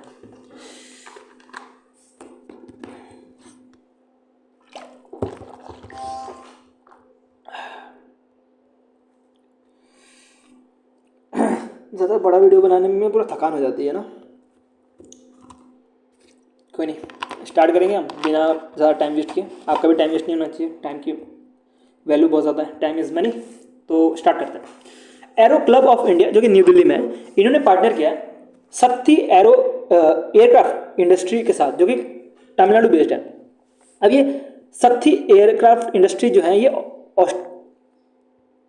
ऑस्ट्रेलियन बेस्ड है, ठीक है, ऑस्ट्रेलिया नहीं, ऑस्ट्रेलियन बेस्ड है, ठीक है। तो ये ऑस्ट्रेलियन बेस्ड है, इनका मेन हेडक्वार्टर ऑस्ट्रेलियन में मिलेगा, बट ये जो है तमिलनाडु में अभी ये बेस्ड है। तो इनका काम रहने वाला है मैन्युफैक्चर और सप्लाई करने का 200 याद रखना, 200 डायमंड DA-40 NG मतलब नेक्स्ट जनरेशन ट्रेनिंग एयरक्राफ्ट। अब ये एयरक्राफ्ट किस लिए बनाया जाएगा? ये एयरक्राफ्ट जो सिविल एयरक्राफ्ट उड़ाते हैं उससे पहले जो है ये एयरक्राफ्ट में जाके ट्रेनिंग करते हैं, ठीक है, कि ये ट्रेनिंग करते हैं कि प्लेन कैसे उड़ाना चाहिए। अब आप ड्राइविंग सीखते हो तो आप एक बार में ही ड्राइविंग करने लग पाते हैं ना, आप थोड़ा अगर कोई प्रैक्टिकली सोचा जाए तो बहुत लोग तो ऐसे होंगे सीधे हम गाड़ी उठा दें, बड़े बड़े गाड़ी चलाएंगे, हम SUV चलाएंगे, तो ऐसे करते हैं बहुत लोग। बट प्रैक्टिकली तो आपको एक छोटा गाड़ी चलाना चाहिए जिसमें आप थोड़ा प्रैक्टिस कर लो, उसके बाद आपको बड़ा गाड़ी में जाना चाहिए, ठीक है। बड़ा गाड़ी है, SUV चला लिया या तो ट्रक चला लिया, तो उस लेवल पे जाने के लिए छोटी गाड़ी से स्टार्ट करनी चाहिए। तो वैसे ही जो भी सिविल एविएशन में जो भी काम कर रहे होते हैं, जो पायलट्स रहते हैं, उनको बड़ी प्लेन चलाने से पहले कुछ छोटी प्लेन में थोड़ी प्रैक्टिस करवाई जाती है, और वो कुछ ऐसी प्लेन दिखती है, दिखने में मामले में कुछ प्लेन ऐसी है, ठीक है। थोड़ा इसको मैं आपको जूम करके दिखा दूँ तो ये प्लेन कुछ आपको ऐसी मिलने वाली है, और इस प्लेन का नाम क्या है, diamond DA-40NG next generation trainer aircraft है। अब इस एयरक्राफ्ट की बात करें तो ये सिंगल इंजन है, आप देख सकते हो कि एक ही पॉपुलर लगा पड़ा, सिंगल इंजन है, और इसमें जो है 4 सीटर है, एक ड्राइवर बैठेगा, ड्राइवर नहीं, पायलट बैठेगा, दूसरा ड्राइवर ठीक है यार, पायलट तो ड्राइवर ही है, और दूसरा जो है उसके सामने जो को पायलट जो बैठेगा जो उसको इंस्ट्रक्ट करेगा। बाकी जो है 2 लोग और बैठेंगे, जो अगर प्लेन अगर गिर गई तो वो भी साथ में मर जाए उसके लिए, ठीक है। तो 4 लोग जो है इसके में बैठने वाला है। अब मुझे समझ नहीं आया इसमें 4 क्यों दिए गए हैं, मैंने इसके ऊपर कभी रिसर्च नहीं की, एग्जाम पॉइंट से इंपॉर्टेंट भी नहीं है, बट 2 लोग पीछे इसलिए दिए होंगे कि अगर मरेंगे तो चारों के चारों एक साथ ही मरेंगे, अकेले क्यों हम 2 मरे, तो इसलिए जो है 4 को बिठा रहे हैं लोग। अब ये प्लेन की बात करें तो 200 जो है डायमंड NG प्लेन बनाने वाला है, जिसमें से 150 जो है हरियाणा बेस्ड एक फैसिलिटी बनने वाली है। शक्ति एयरक्राफ्ट इंडस्ट्री प्राइवेट लिमिटेड की एक नई फैसिलिटी बनने वाली हरियाणा में, वहाँ पे जो है 150 एयरक्राफ्ट जो है मैन्युफैक्चर किए जाएंगे, और बाकी जो है बाद में जो है मैन्युफैक्चर किए जाएंगे, ठीक है। अब मैंने आपको ऑलरेडी बताया कि ये जो शक्ति ग्रुप की जो है जॉइंट वेंचरी है, जो तमिलनाडु की शक्ति ग्रुप और डायमंड एयरक्राफ्ट की जो है जॉइंट वेंचरी है, और उसके अंतर्गत ही ये जो है आपको शक्ति एयरक्राफ्ट इंडस्ट्री प्राइवेट लिमिटेड दिख रहा है, ठीक है। ये इंपॉर्टेंट न्यूज़ है, ठीक है। तो ये वाला जो नोट लिखा है ना इंपॉर्टेंट है, इसको देखते हुए जाना है। नेक्स्ट पढ़ते हैं। नेक्स्ट आ रहा है inland waterway authority of India, जो कि मिनिस्ट्री ऑफ शिपिंग के अंतर्गत आती है। तो इन्होंने पार्टनर किया है government of Jammu and Kashmir के साथ, और ये एनहेंस कर रहे हैं रिवर क्रूज टूरिज्म को, और ये जो है 3 नेशनल हाईवेज पे, नेशनल वाटरवेज पे बनाया जाएगा जम्मू एंड कश्मीर में। अब इसके लिए जो है बजट रखी गई है रिवर टूरिज्म करने के लिए, रिवर क्रूज टूरिज्म करने के लिए 100 करोड़ रुपये की बजट रखी गई है, और जैसे कि मैंने आपको बोला 3 वाटरवेज को जो है कवर किया जाएगा। जैसे नेशनल हाईवेज रहती है वैसी जो है वाटरवेज भी रहती है, एज ए नेशनल हाईवे, जहाँ पे जो है पानी के थ्रू जो है जाया जाए। तो इसके अंदर आपको 3 जो है वाटरवेज मिलेंगे, जैसे कि रिवर चिनाब जो कि नेशनल हाईवे 26 के अंदर आता है, रिवर झेलम जो कि NH हाईवे नहीं, नेशनल वाटरवे 39 के अंदर आता है, और रिवर रवि जो कि नेशनल वाटरवे 84 के अंदर आता है। तो इसके अंदर आपको 10 जो है फ्लोटिंग जेटलीज भी मिलने वाला है। अब ये जेटलीज क्या होता है उसके बारे में पढ़ते हैं, तो आपको और अच्छी से सारी चीज़ें समझ आएगी, पूरी की पूरी जो स्टोरी है वो समझ आएगी। जेटली जो है एक तरह से डॉग का काम करता है, जैसे आप देख सकते हो ये एक डॉग है, ठीक है। डॉग का काम करता है जो कि फ्लोट करते रहता है वाटर सरफेस पे, ठीक है, जिसकी वजह से फ्लोट करता है वाटर सरफेस में, और जब भी कभी अगर शिप को नीड हो तो उस जो है डॉग के सामने आ जाती है। तो ऐसा कुछ 10 जो है फ्लोटिंग जेटलीज बनाने का काम कर रहे हैं, और इसके अंतर्गत 2 तो आपको NH-26 के अंतर्गत याद रखनी है, अखनूर और रायसी, और सोहार जो है NH-84 के अंतर्गत है, NW के अंतर्गत है, ठीक है। और बाकी जो है आपको ये सारे दिख रहे होंगे जो कि ग्लासेंट पॉइंट में आता है। ये सीधे सीधे पॉइंट्स हैं, याद करना बहुत ज़रूरी है। मैं आपको ये नहीं बोलता कभी छोड़ दो ये, लेकिन अगर याद नहीं हो पा रहा तो ये आप पार्ट अभी के लिए आप छोड़ सकते हो, इतना तो इंपॉर्टेंट है नहीं है। नेक्स्ट पढ़ते हैं न्यूज़ पे। तो नेक्स्ट न्यूज़ आ रहा है, national highway logistic management limited ने पार्टनर किया है inland waterway authority of India के साथ, और दोनों मिलकर जो है MU साइन के मल्टी मॉडल लॉजिस्टिक पार्क का। अब मल्टी मॉडल लॉजिस्टिक पार्क जो है ये बन रहा है वाराणसी उत्तर प्रदेश में, जिसका काम होने वाला है कि लॉजिस्टिक सपोर्ट देना। लॉजिस्टिक सपोर्ट कैसे दी जाएगी, उनको रोडवे दिया जाएगा, उनको वाटर भी दिया जाएगा, उनको एयरपोर्ट का सपोर्ट दिया जाएगा, उनको ट्रांसपोर्ट का सपोर्ट दिया जाएगा, और क्या सपोर्ट चाहिए, रेलवे का सपोर्ट चाहिए, जो भी सपोर्ट है वो सब कुछ जो है एक ही जगह पे जो है मिल जाएगी, सारी कनेक्टिविटी। और उस चीज़ को बोला जाता है मल्टी मॉडल लॉजिस्टिक पार्क, जिसमें सब कुछ जो है पॉसिबल हो पाए, सारी कनेक्टिविटी रहे, जिसके से जो भी लॉजिस्टिक है वो एक जगह से दूसरी जगह, एक स्टेट से दूसरे स्टेट तक भेजा जाए। तो उसके लिए जो है ये बनाया जाता है, ठीक है। तो जिसके बारे में हम पढ़े तो एक तरह का लार्ज स्केल लॉजिस्टिक हब है जो कि इंप्रूव करता है ट्रांसपोर्टेशन, जो भी फ्री ट्रांसपोर्टेशन है उसको, जिसकी वजह से जो कॉस्ट है वो रिड्यूस हो और सप्लाई चेन जो है वो भी कंटिन्यूसली बने रहे। तो ये जो है 150 एकड़ लंबा जो है साइट होने वाला है, जो कि NH हाईवे 7 में बनने वाला है। ठीक है, तो NH हाईवे 7 में बनेगा, जो कि कनेक्ट करेगा NH हाईवे 7 और NH हाईवे जंक्शन 2 को, और इसके साथ ही जो dedicated eastern dedicated freight corridor है उसको भी कनेक्ट करेगा वाया रेलवे स्टेशन भी बहुत ज़्यादा सामने है। इसमें सिर्फ 5.1 किलोमीटर लंबा 5.1 किलोमीटर दूरी जो है रेलवे स्टेशन में मिलने वाला है। ठीक है, जो कि रेलवे स्टेशन के साथ जो वाराणसी एयरपोर्ट है ये भी सामने ही है, कुछ 30 किलोमीटर के अंदर का। तो ये मॉडल बहुत अच्छा रहता है, ये पार्क बहुत अच्छा रहता है, जहाँ पे भी पार्क बनता है, जहाँ पे जो है सारे के सारे कनेक्टिविटी एक साथ ही मिल जाती है। हमने अब तक 45 मिनट्स में जो है नेशनल अफेयर्स कवर कर लिए हैं। अब जो है हम पढ़ते हैं बैंकिंग अफेयर्स जो है कवर करते हैं।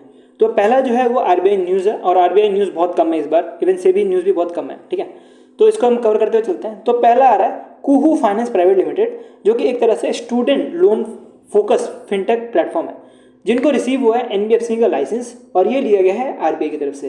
तो जैसे मैंने आपको बताया कि स्कूल को लोन देने का काम करता है, जो भी स्कूल के जो स्टूडेंट्स रहते हैं उनको लोन देने का काम करता है, अगर वो हायर एजुकेशन में जाना चाहे उस केस में। तो उसके लिए पहले जो था वो कम लोन देते थे, लेकिन अब जो है इनको बोला गया है ये 2 करोड़ रुपए तक लोन दे सकते हैं।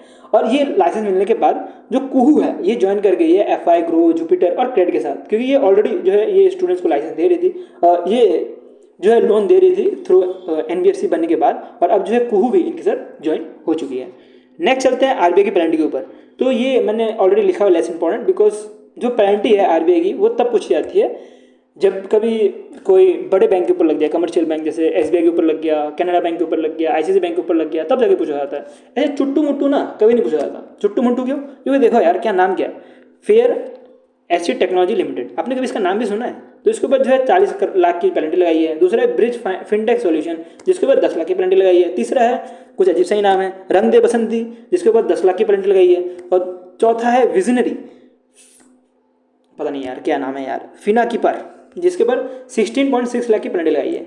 अब ये टोटल पेनल्टी की बात करें तो टोटल 76.6 लाख की पेनल्टी लगाई है, कि इन्होंने जो है कंपाइलेशन नहीं दिखाया है नॉन बैंकिंग NBFC का जो peer to peer lending direction है उसके अंदर का। ठीक है, और ऐसा बोला जा रहा है ये जो भी पेनल्टी लगी है इसमें कस्टमर का कोई भी ट्रांजेक्शन का इफेक्ट नहीं पड़ने वाला, मतलब वो जैसे पैसे निकाल पा रहे थे वो जो है अब भी वैसे पैसे निकाल पा रहे हैं, जो भी ये NBFC का इनमें जिन्होंने इन्वेस्ट करके रखा होगा उसमें। ठीक है, तो इसको एक बार देख लेना, गो थ्रू कर लेना, और याद तो रह जाएगा, इतना कोई बड़ा नहीं है। 40 10 10 16 जो है इसमें पेनल्टी लगाई है। अब चलते हैं सेबी न्यूज़। अरे यार ये वापस से कॉलम क्रिएट हो गई, 1 मिनट रुकना, हाँ आ गया। सेबी न्यूज़ की बात करें तो सेबी ने जो है नोटिफाई किया है एक तरह से रेगुलेटरी फ्रेमवर्क फॉर MSE, कि वो जो है MSI की जो IPO है उसके अंतर्गत कि बोला गया कि इन्होंने जो है इंट्रोड्यूस किया एक तरह से profitability requirement and cap 20% limit लगा दिया गया है ऑफर फॉर सेल कंपोनेंट में। तो ऑफर फॉर सेल कंपोनेंट जो भी रहता है उसमें 20% जो है लिमिट लगा दी गई है, और इसमें जो बोला गया है कि शेयर होल्डर जो भी अपना शेयर बेच रहे हैं वो 50% से ज़्यादा जो है नहीं बेच सकते हैं। ठीक है, तो टोटल होल्डिंग जो भी है उसका 50% से ज़्यादा नहीं बेच सकते हैं, ऐसा कुछ कहना है सेबी का। ठीक है, इन IPO जब इनका IPO रहेगा उसमें। नेक्स्ट पढ़ते हैं, नेक्स्ट आ रहा है मिनिमम प्रॉफिट रिक्वायरमेंट। अब जो भी SME है अगर उनको IPO करना है तो उसके लिए जो मिनिमम प्रॉफिट रिक्वायरमेंट जो है वो 1 करोड़ का है, और वो जो है अभी ताकि इस अंतर्गत होगा, मतलब विदाउट टैक्स जो है होगा। ठीक है, तो इसके बारे में इतना डीप में जाने की जरूरत नहीं है। इसमें at least two of the last 3 year before जो है कुछ बोला गया कि 1 करोड़ की प्रॉफिट होनी चाहिए। नेक्स्ट जो है लॉक इन पीरियड जो है बोला गया कि promoter cannot sell all extra जो भी शेयर जो है इमीडिएटली सेल नहीं कर सकते। एक बार ले लिया, अब मान लीजिए आज आपने लिया आज ही सेल कर दिया, वैसे पॉसिबल नहीं है। आज आपने लिया तो मान लीजिए कि 10 दिन बाद 15 दिन बाद वैसे सेल किया तो ठीक है, इमीडिएटली सेल नहीं करना। तो इसमें बोला है कि 50% can be sold after 1 year, 1 साल के बाद 50% सोल्ड कर सकते हैं, और बाकी जो है 2 साल के बाद जो है सोल्ड कर सकते हैं। अब इसमें बोला गया इसके साथ ही जो है हायर मिनिमम इन्वेस्टमेंट होना पड़ेगा। Investor must buy at least 2 lot instead of 1, एक की जगह पे इनको 2 लॉट जो है इनको बाई करना पड़ेगा। नेक्स्ट जो है चलते हैं public feedback on IPO plan. तो इसके लिए जो है IPO का जो भी प्लान है उसके बारे में अगर कोई फीडबैक देना है तो वो पब्लिक दे पाती है under draft red hearing prospectus के अंतर्गत। तो इसके अंतर्गत जो है 21 दिन का टाइम दिया जाएगा, जो भी पब्लिक है अगर वो कमेंट करना चाहे उसके जो भी SME जो भी अपना IPO ला रहा है उसके ऊपर तो वो कर सकते हैं। ठीक है, तो जो भी इश्यूअर वेबसाइट है वहाँ पे अवेलेबल होगा, मर्चेंट के जो बैंकर प्लेटफॉर्म है वहाँ पे अवेलेबल होगा, इवन SME एक्सचेंज के ऊपर अवेलेबल होगा। उसके बाद restriction an on IPO fund users में, तो इसमें जो है 15% और या तो 10 करोड़ जो भी लोअर रहेगा वो जो है रिस्ट्रिक्शन लगाई जाएगी। और IPO fund cannot be use to repay promoter loan को जो है पे नहीं कर पाएंगे जो भी IPO फंड्स हैं उसके द्वारा।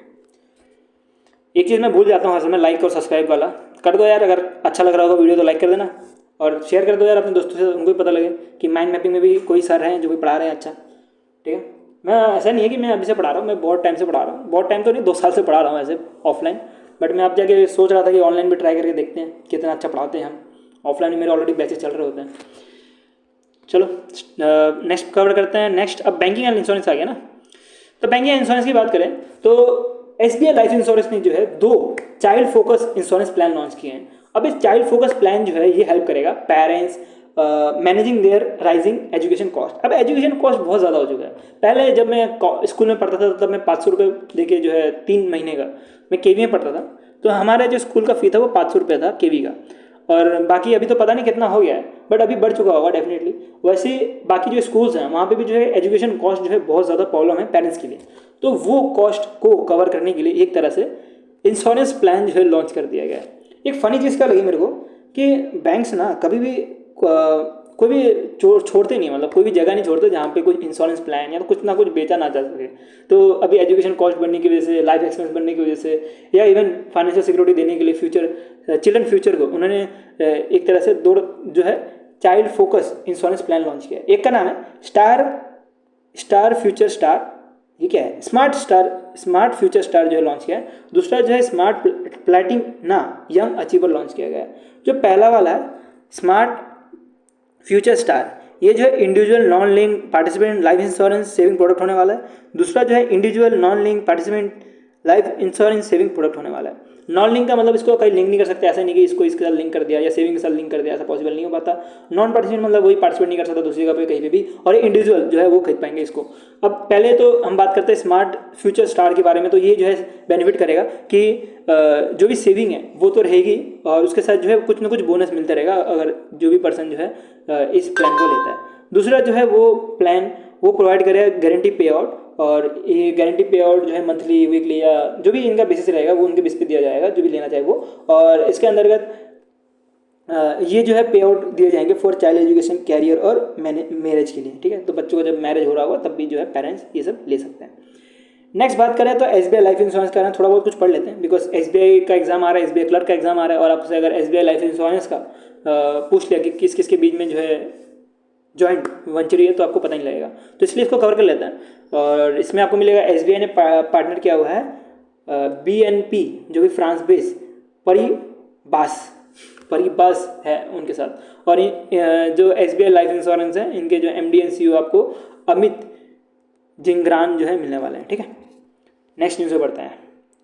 नेक्स्ट न्यूज़ आ रहा है कनाडा HSBC लाइफ इंश्योरेंस। अब कनाडा HSBC लाइफ इंश्योरेंस के बारे में बात करें तो कनाडा के पास जो है इसमें 51% स्टॉक है, और HSBC की बात करें तो इसमें 26% इनका स्टॉक है, और PNB की बात करें तो इसमें 23% जो है इसका इनका स्टॉक है। तो इन्होंने पार्टनर किया है GIC हाउसिंग फाइनेंस लिमिटेड के साथ, और GIC कोई नहीं है, जनरल इंश्योरेंस कंपनी है, और दोनों मिलकर जो है लॉन्च करने वाले हैं ग्रुप एसिड सिक्योर, ये एक तरह से क्रेडिट लाइफ इंश्योरेंस रहने वाला है। ठीक है, जो भी होम लोन बोरोवर है उनको फाइनेंशियल सिक्योरिटी देने का काम करेंगे। ठीक है, अगर उन्होंने होम लोन लिया, ठीक है, होम लोन लिया और किसी कारणवश अगर वो होम लोन ना दे पाए तो उस केस में ये दोनों मिलकर जो है पूरा का पूरा लोन चुकाने का काम करेगी। ये ऐसी नहीं चुकाएगी, ऐसा नहीं है कि भाई तुमने होम लोन ले लिया हम चुका देंगे, ऐसा नहीं होगा। तो इसके लिए क्या करेंगे, तो इसके लिए ये जो GIC है, GIC जो हाउसिंग फाइनेंस है, ये जो है एक तरह से लैंडिंग एक्सपर्टीज देने का काम करेगी। लैंडिंग एक्सपर्टीज किसको लैंड करना चाहिए, किसको लैंड नहीं करना चाहिए, वो जो एक्सपर्टीज देने का काम करेगी। और दूसरा जो है HSBC जो लाइफ इंश्योरेंस है, इनका काम रहने वाला है कि जो कस्टमर फोकस इंश्योरेंस सॉल्यूशन है वो देने का काम करेगी। मतलब ये बताएगी किसको देना है किसको नहीं, और ये जो है देने का काम करेगी, लोन किसको देना है नहीं देना है। अब बात कर लेते हैं क्या होता है credit line insurance plan. Credit line insurance plan एक तरह का इंश्योरेंस प्लान होता है जो कि कवर करता है बोरोवर के आउटस्टैंडिंग लोन को।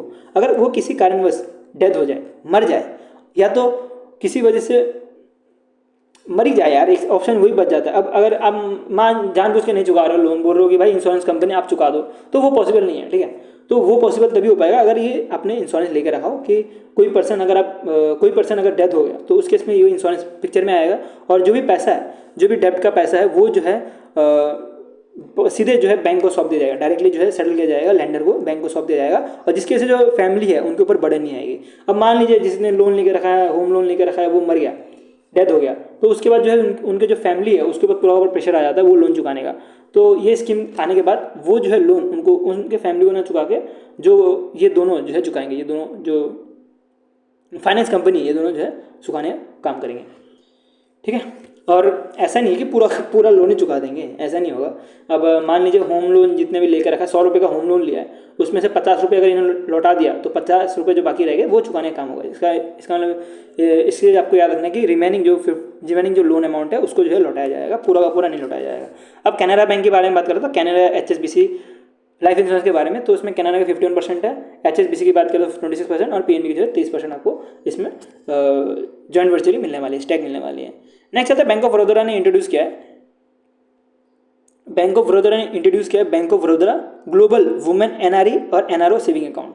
तो ये जो है सेविंग अकाउंट लॉन्च किया गया है वुमेन NRI जो भी है उनके लिए, और इसके अंदर बोला जा रहा है कि इनको फ्री का डेबिट कार्ड दिया जाएगा, फ्री का लॉज दिया जाएगा, सेफ डिपॉजिट लॉकर दिया जाएगा, इंश्योरेंस दिया जाएगा, ये सब कुछ जो है एक ही सेविंग अकाउंट के अंतर्गत मिलने वाला है, ठीक है। नेक्स्ट इंपॉर्टेंट है, नेक्स्ट आ रहा है गवर्नमेंट नहीं सॉरी बैंक ऑफ इंडिया ने साइन किया है MOU विद इंडियन आर्मी के साथ, और बोला गया है कि इंडियन आर्मी का जो रक्षक सैलरी पैकेज है उसको जो है एक्सटेंड कर रहे हैं ये लोग मिलके। तो इन्होंने ऑलरेडी साइन करके रखा हुआ था पहले ही, और अब जो है इसको एक्सटेंड किया जा रहा है। और ये जो है मोस्टली ये जो रक्षक सैलरी पैकेज है ये जो है आर्मी पर्सनल, उसके साथ जो वेटरन हैं, उसके साथ जो अग्निवीर हैं उनके लिए लॉन्च किया जाता है अग्निवीर स्कीम के अंतर्गत। अग्निवीर स्कीम के बारे में पता होगा, 4 साल का स्कीम है जिसके अंतर्गत जो भी आर्म फोर्स ज्वाइन करना चाहते हैं 17 साल से 21 साल के बीच में, 17 साल ही है शायद, 17 साल से 21 साल के बीच में वो जा सकते हैं, साल सर्व करेंगे, फिर वापस से अपने घर में आके बैठ जाएंगे। यह है अग्निवीर स्कीम, ठीक है। उसमें कुछ लोग जो है सिलेक्ट हो सकते हैं और उनको जो है परमानेंट किया जाता है, बट ज़्यादा लोग जो है वापस आके घर पर बैठ जाएंगे। अब रक्षक सैलरी पैकेज की बात करें तो ये इंट्रोड्यूस करता है free comprehensive personal accident insurance, जो कि कवरेज करता है 100 लाख तक, ठीक है, ₹100 लाख तक जो है कवर करता है। और इसके अंतर्गत बोला गया कि एक्सीडेंट अगर किसी कारणवश हो गया तो 2 लाख तक जो है ये कवर करेगा, 200 लाख तक कवर करेगा, 2 लाख नहीं 200 लाख तक जो है कवर करेगा। अब अग्निवीर स्कीम के बारे में बात करें तो जून 2022 में लॉन्च किया गया था, जिसमें इंडियन आर्मी, इंडियन नेवी और इंडियन एयरफोर्स में अगर सोल्जर सेलेक्ट करना तो इसी वे में होता है। इसमें जो है सर्व करने का पीरियड जो है 4 साल का रहता है। नेक्स्ट चलते हैं, ये इंपॉर्टेंट पॉइंट है। According to the brand finance insurance 100 report के हिसाब से 2025 के LIC को रैंक किया है 3rd among the strongest insurance brand. तो बहुत बड़ी बात है कि इंडिया की जो है इंश्योरेंस ब्रांड भी जो है लिस्ट हो रही है पूरे वर्ल्ड की तरफ से। तो उसमें आपको मिलेगा कि जो LIC के जो ब्रांड स्ट्रेंथ इंडेक्स है इसकी स्कोर आपको 88 मिलने वाली है। बाकी जो 2 हैं, एक तो पोलैंड से आती है PZU, इनकी जो है पोजीशन फर्स्ट है, और दूसरी जो है चाइना से आती है, चाइना लाइफ इंश्योरेंस, इसकी जो पोजीशन है वो सेकंड है, ठीक है। और इनकी जो है BSI स्कोर आपको 4.4 मिलने वाली है आउट ऑफ 100, ठीक है। और LIC की बात करें तो ग्लोबल पोजीशन में जो है 12 नंबर पे आता है। अब HDFC मैक्स लाइफ इंश्योरेंस और LIC जो है ये डोमिनेट कर रहे हैं इन क्लेम सेटलमेंट रेशियो में।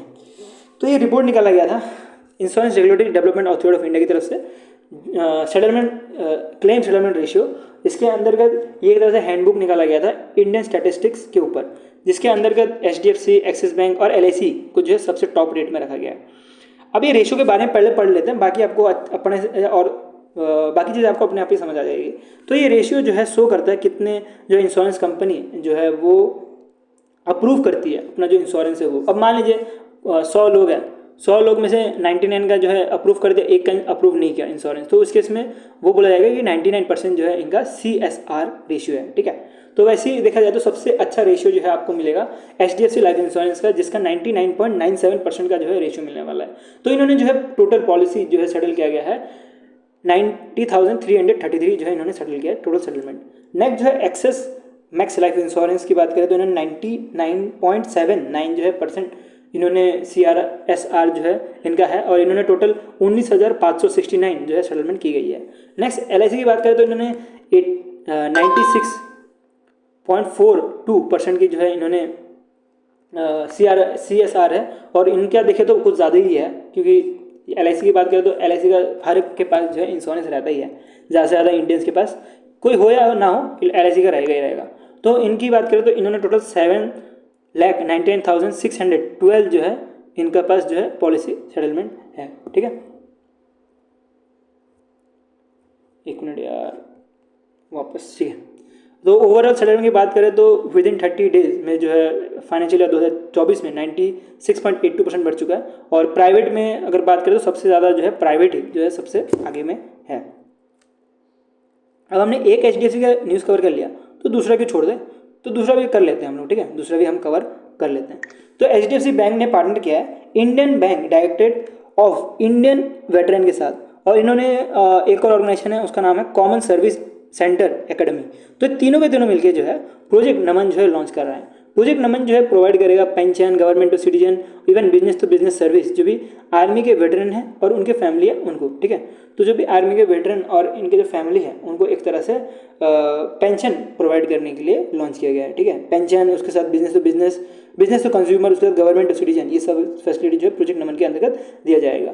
और इसको जो है चलाया जाएगा 14 डायरेक्टरेट ऑफ इंडियन वेटरन के अंतर्गत। लोकेशन है कुछ 14, और इसको जो है अब तक सितंबर से चालू हुआ था और अब जो है ख़त्म होने वाला है कुछ, सॉरी ये थोड़ा गलत हो गया। ठीक है, माफ़ करना।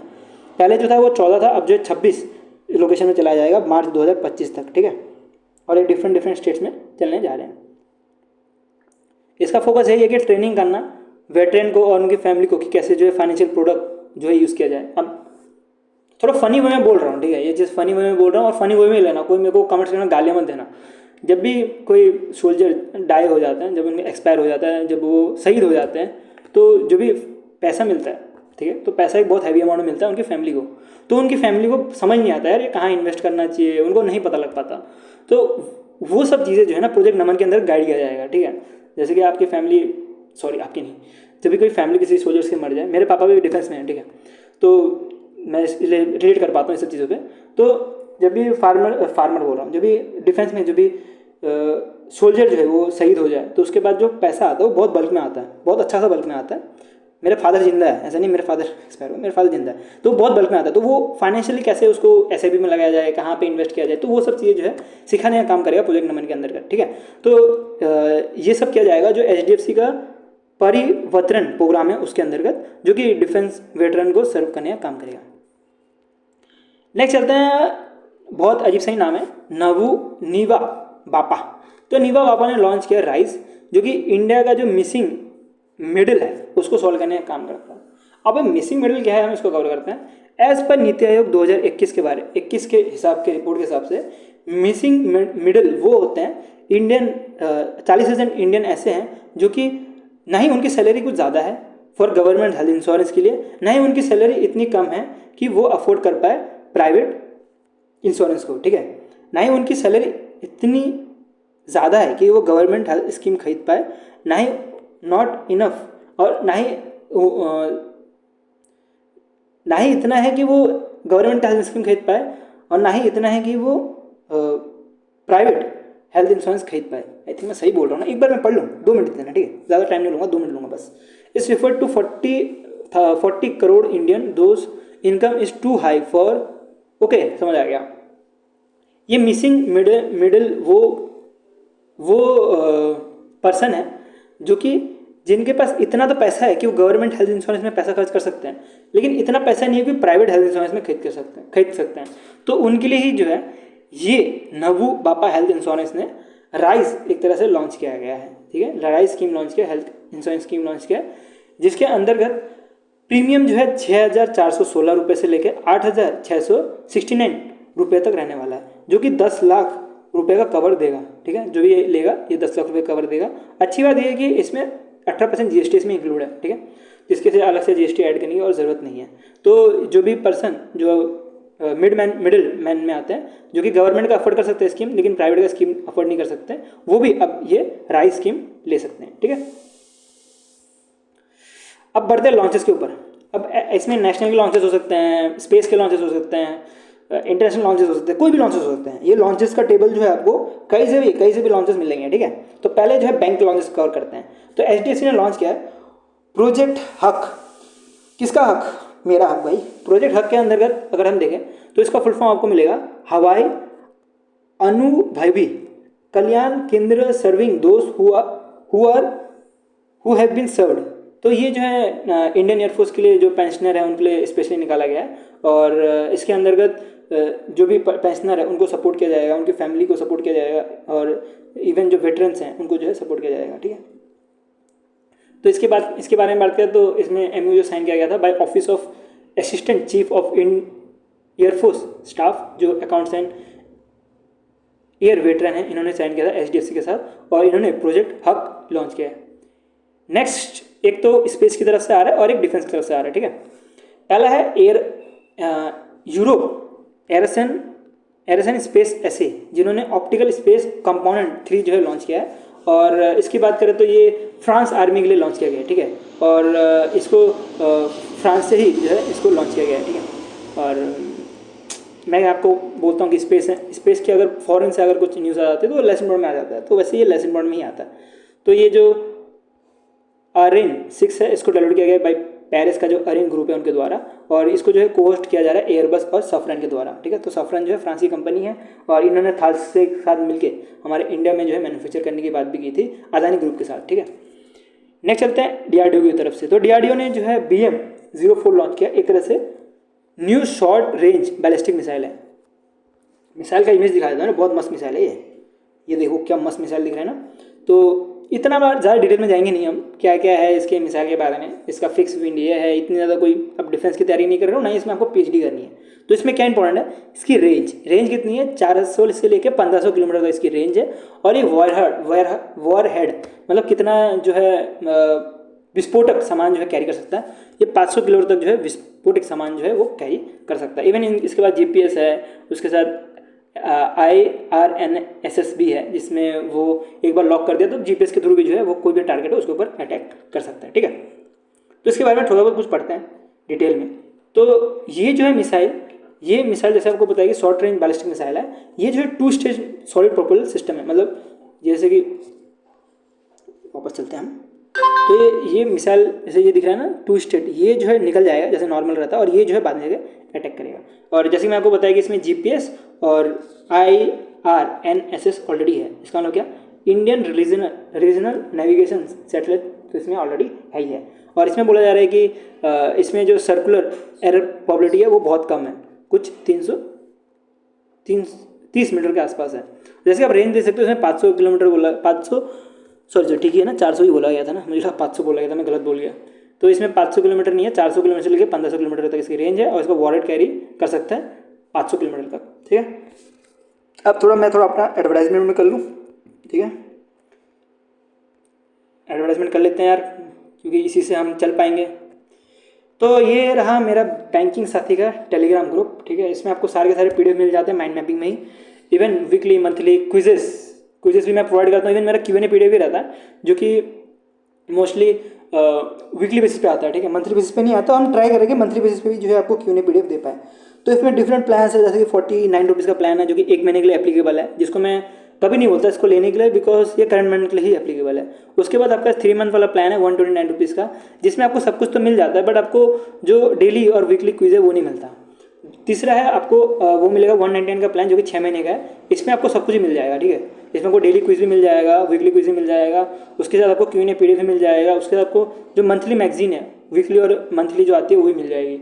और 1 साल के अंतर्गत भी सेम ही है, दोनों सेम ही है, थोड़ा प्राइस का डिफरेंस है, ठीक है। और ऑफर आता है तो फिर प्राइस और कम हो जाता है। और कोई अगर सीरियस कैंडिडेट है तो वो डेफिनेटली 1 साल का प्लान ले सकता है।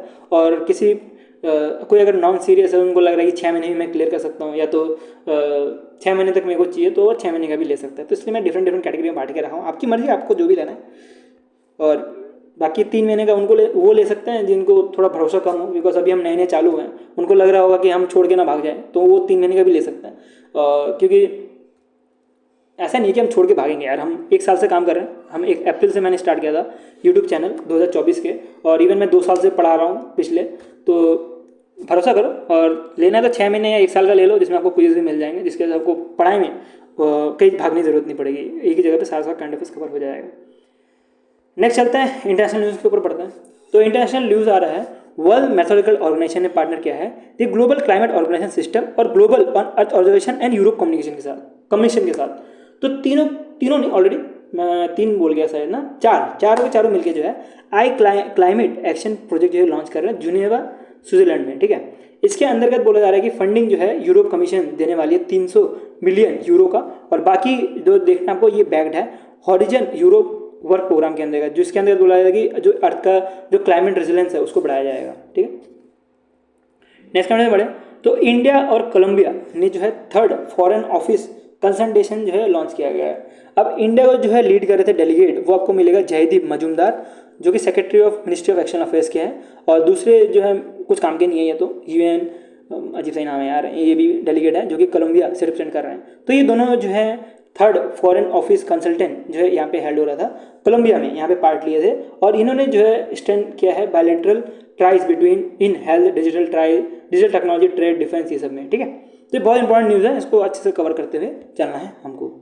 नेक्स्ट चलते हैं, नेक्स्ट भी बहुत इंपॉर्टेंट न्यूज़ है जो कि आ रहा है इंटरनेशनल टूरिज्म, क्या नाम है, बोर्से बर्लिन की तरफ से, जो कि वन ऑफ द वर्ल्ड का लार्जेस्ट ट्रैवल फेयर होने वाला है, जो कि बर्लिन जर्मनी में हो रहा था, ठीक है। इसकी थीम बहुत इंपॉर्टेंट है, the power of transition life hair, तो इसकी थीम है इसकी। तो इसके कुछ की पॉइंट्स हैं जो कि एग्जाम के लिए इंपॉर्टेंट हैं, डेफिनेटली एग्जाम के लिए इंपॉर्टेंट है।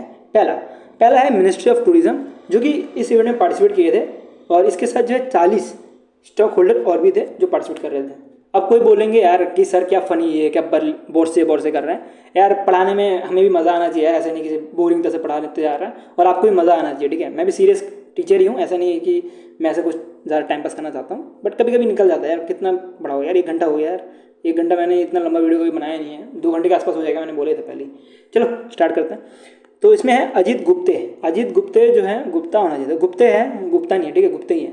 तो ये जो है इंडियन एम्बेसडर ऑफ जर्मनी है, ये इन्होंने इनॉग्रेट किया है इंडियन पवेलियन। इसके साथ ही जो है 25th Pacific Asia travel writer association summit भी हो रहा था यहीं पे, और इन्होंने जो है पार्टनर किया था गोवा के साथ, ठीक है, गोवा के साथ पार्टनर करके ये समिट भी यहीं पे किया था। तीसरा जो है वो पटवा क्या है, ये आपको मैंने समिट बताया ना, तो पटवा जो है इन्होंने इंटरनेशनल ट्रैवल अवार्ड भी 2025 का जो है अनाउंस किया गया है, और गोवा जो है इसमें होने वाला है ये इवेंट, ठीक है, जिसके अंदर 2 प्रेस्टीजियस अवार्ड दिया जाएगा, एक पटवा इंटरनेशनल अवार्ड जो है 2 प्रेस्टीज इसके अंतर्गत अवार्ड दिए जाएंगे। वो अभी डिक्लेयर नहीं किया गया, वो फ्यूचर में जब करेंगे हम उसको तभी उसको कवर करते हुए चलेंगे।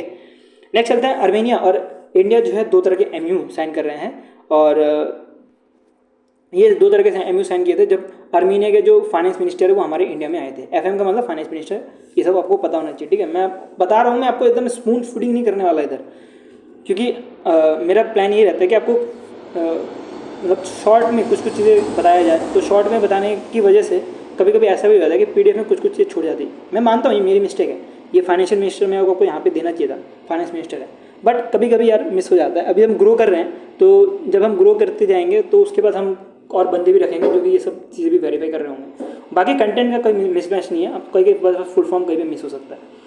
तो ये MU की बात करें तो 2 तरह के MU साइन किया है, एक किया गया मेडिकल प्रोडक्ट रजिस्ट्रेशन के ऊपर, और इसके अंतर्गत बोला जा रहा है ये जो इंडिया का central drugs standard control organisation है, इन्होंने MU साइन किया है central of drugs and medicine technology के साथ, और ये जो मेडिकल प्रोडक्ट रेगुलेशन है इसको और अच्छा करने के लिए हमारे इंडिया में ये MU साइन किया गया बाय अर्मेनिया। और दूसरा जो है डिप्लोमेटिक ट्रेनिंग के लिए जो है Sushma Swaraj institute of financial service और डिप्लोमेटिक स्कूल ऑफ अर्मेनिया दोनों मिलकर जो है पार्टनर करके जो है ये कर रहे हैं, ठीक है, डिप्लोमेटिक ट्रेनिंग देने के लिए। मतलब जो अर्मेनिया के लोग हैं उनको इंडिया में ट्रेनिंग दी जाएगी, जो इंडिया के लोग हैं उनको अर्मेनिया में ट्रेनिंग दी जाएगी, ऐसा कुछ ट्रेनिंग देने के लिए ये MU साइन किया गया है। अब पढ़ते हैं MU और कोलैब में क्या फ़र्क है। MU देखिए, आपको पढ़ना तो एक ही चीज़ है, ठीक है, आपको एग्जाम में कभी नहीं पूछा जाएगा कि इसने क्या साइन किया है, इसने MU साइन किया है कि नहीं, ये कभी नहीं पूछा जाएगा। तो इसलिए MU और कोलैब, ये MU भी हो सकते हैं, ये कोलैब भी हो सकते हैं, कुछ भी हो सकते हैं, तो दोनों को जो है हमने मिक्स करके एक ही टेबल में डाल दिया है, ठीक है। तो पहला आ रहा है SIDBI, जो कि है small industry development bank of India, इन्होंने पार्टनर किया फेडरल बैंक के साथ। लाइक कर दो यार, अब तक लाइक नहीं किया तो भूल गए तो लाइक कर दो यार, अब तक देख रहे हो तो ये जो है इनका क्या पर्पज़ होने वाला है फेडरल बैंक और SIDBI का, मुझे बहुत बेकार लगता है लाइक वाइक मांगना, बट लोग करते ही नहीं तो इसलिए बोलना पड़ता है। सीडबी और फेडरल बैंक की बात करें तो दोनों पार्टनर करके जो है फाइनेंशियल सपोर्ट देने का काम कर रहे हैं एमएसएमई को, और इसके अंदर बोला जा रहा है कि जो भी एमएसएमई है उनका इकोसिस्टम बूस्ट किया जाएगा by providing the project equipment और वर्किंग कैपिटल फाइनेंस देके, ठीक है, वर्किंग कैपिटल फाइनेंस मतलब पैसे वैसे देके जो है इनको हेल्प किए जाएंगे। पैसे किससे दिए जाएंगे, जैसे क्रेडिट गारंटी दिया जाएगा, प्रॉपर्टी बैक लोन दिया जाएगा, ये सब जो है दिया जाएगा, मतलब प्रॉपर्टी छीना जाएगा उसके बेसिस पे लोन दिया जाएगा एमएसएमई को। अब दोनों के दोनों इंस्टीट्यूट जो है एक तरह से जॉइंट फाइनेंसिंग ऑप्शन भी दे रहा है जो भी एमएसएमई है उनको। नेक्स्ट चलते हैं, नेक्स्ट बढ़ते हैं कोल इंडिया लिमिटेड। कोल इंडिया लिमिटेड की बात करें तो ये जो है आईआईटी हैदराबाद के साथ पार्टनर कर रहे हैं और ये जो सेटअप करने जा रहे हैं centre of clean coal energy and net zero Hyderabad में। इसका जो है ऑब्जेक्टिव रहने वाला है development clean coal energy and enhancing coal consumption sustainability, ठीक है। तो इसके अंदर जो फंडिंग रखी गई है वो 98 करोड़ रुपीज़ की रखी गई है और ये 5 साल के अंतर्गत जो है CIC मतलब कोल इंडिया लिमिटेड जो है देने का काम करेगी, ठीक है। और ये जो भी सेंटर ऑफ एक्सीलेंस बन रहा है ये जो है centre of clean energy net zero जो बन रहा है ये हैदराबाद में जो आईआईटी हैदराबाद है यहीं पे जो है बनने जा रहा है, ठीक है। तो ये जो है पार्ट है national centre for coal energy research under the central mining.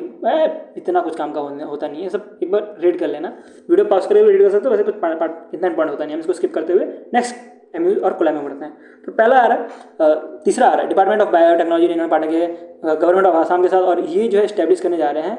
ये क्या इस्टेब्लिश करेंगे, सेंटर स्टेट पार्टनरशिप जो कि रहेगा बायोटेक्नोलॉजी फॉर इकोनॉमी इन्वायरमेंट और एम्प्लॉयमेंट पॉलिसीज़ के ऊपर, ठीक है। तो ये फर्स्ट सेंटर स्टेट पार्टनरशिप जो है ये बायो E3 के अंतर्गत जो होने वाला है ये बूस्ट करेगा बायो मैन्युफैक्चरिंग और क्रिएट करेगा इस तरह से सस्टेनेबल बायोटेक्नोलॉजी इकोसिस्टम इन आसाम, ठीक है। बायोटेक्नोलॉजी इकोसिस्टम जो है आसाम में बनाने का काम करेगा ये जो भी ये MU साइन करे दोनों मिलके, MU या कोलैब जो भी होंगे। नेक्स्ट चलता है मर्सिडीज़ का नाम सुन के खुशी होगी ना, गाड़ी याद आ गई होगी।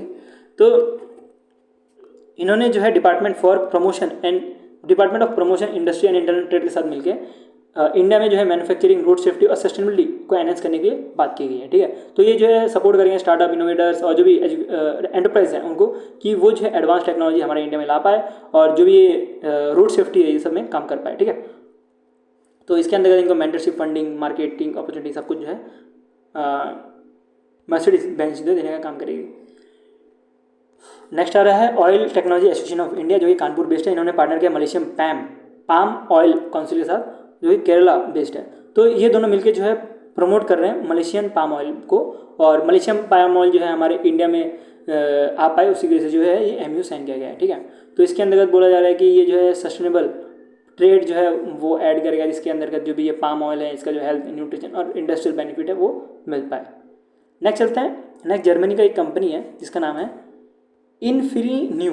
तो इन्होंने पार्टनर किया है कॉन्टिनेंटल डिवाइस इंडिया लिमिटेड के साथ जो कि न्यू दिल्ली में है, और दोनों मिलकर जो है पहली बार एक MU साइन किया गया है जो कि बूस्ट करेगा पावर सेमीकंडक्टर प्रोडक्शन के लिए, ठीक है, जो कि renewable sector automotive industrial sector ये सब के लिए काम करेगा। Mostly semiconductor domestic power semiconductor production को बढ़ाने के लिए जो है ये दोनों MU साइन कर रहे हैं, इतना पता होना चाहिए। अब बढ़ते हैं अपॉइंटमेंट में, उससे पहले मैं एक बार और पानी पी लेता हूँ। 3 बार मैंने पानी पी लिया शायद, अब तो प्रेशर बन गया यार, अब तो लग रहा है जाना ही पड़ जाएगा। कोई नहीं यार, वीडियो एंड करने के बाद ही जाएंगे अपन, थोड़ा सा मैं रुक जाता हूँ, ठीक है।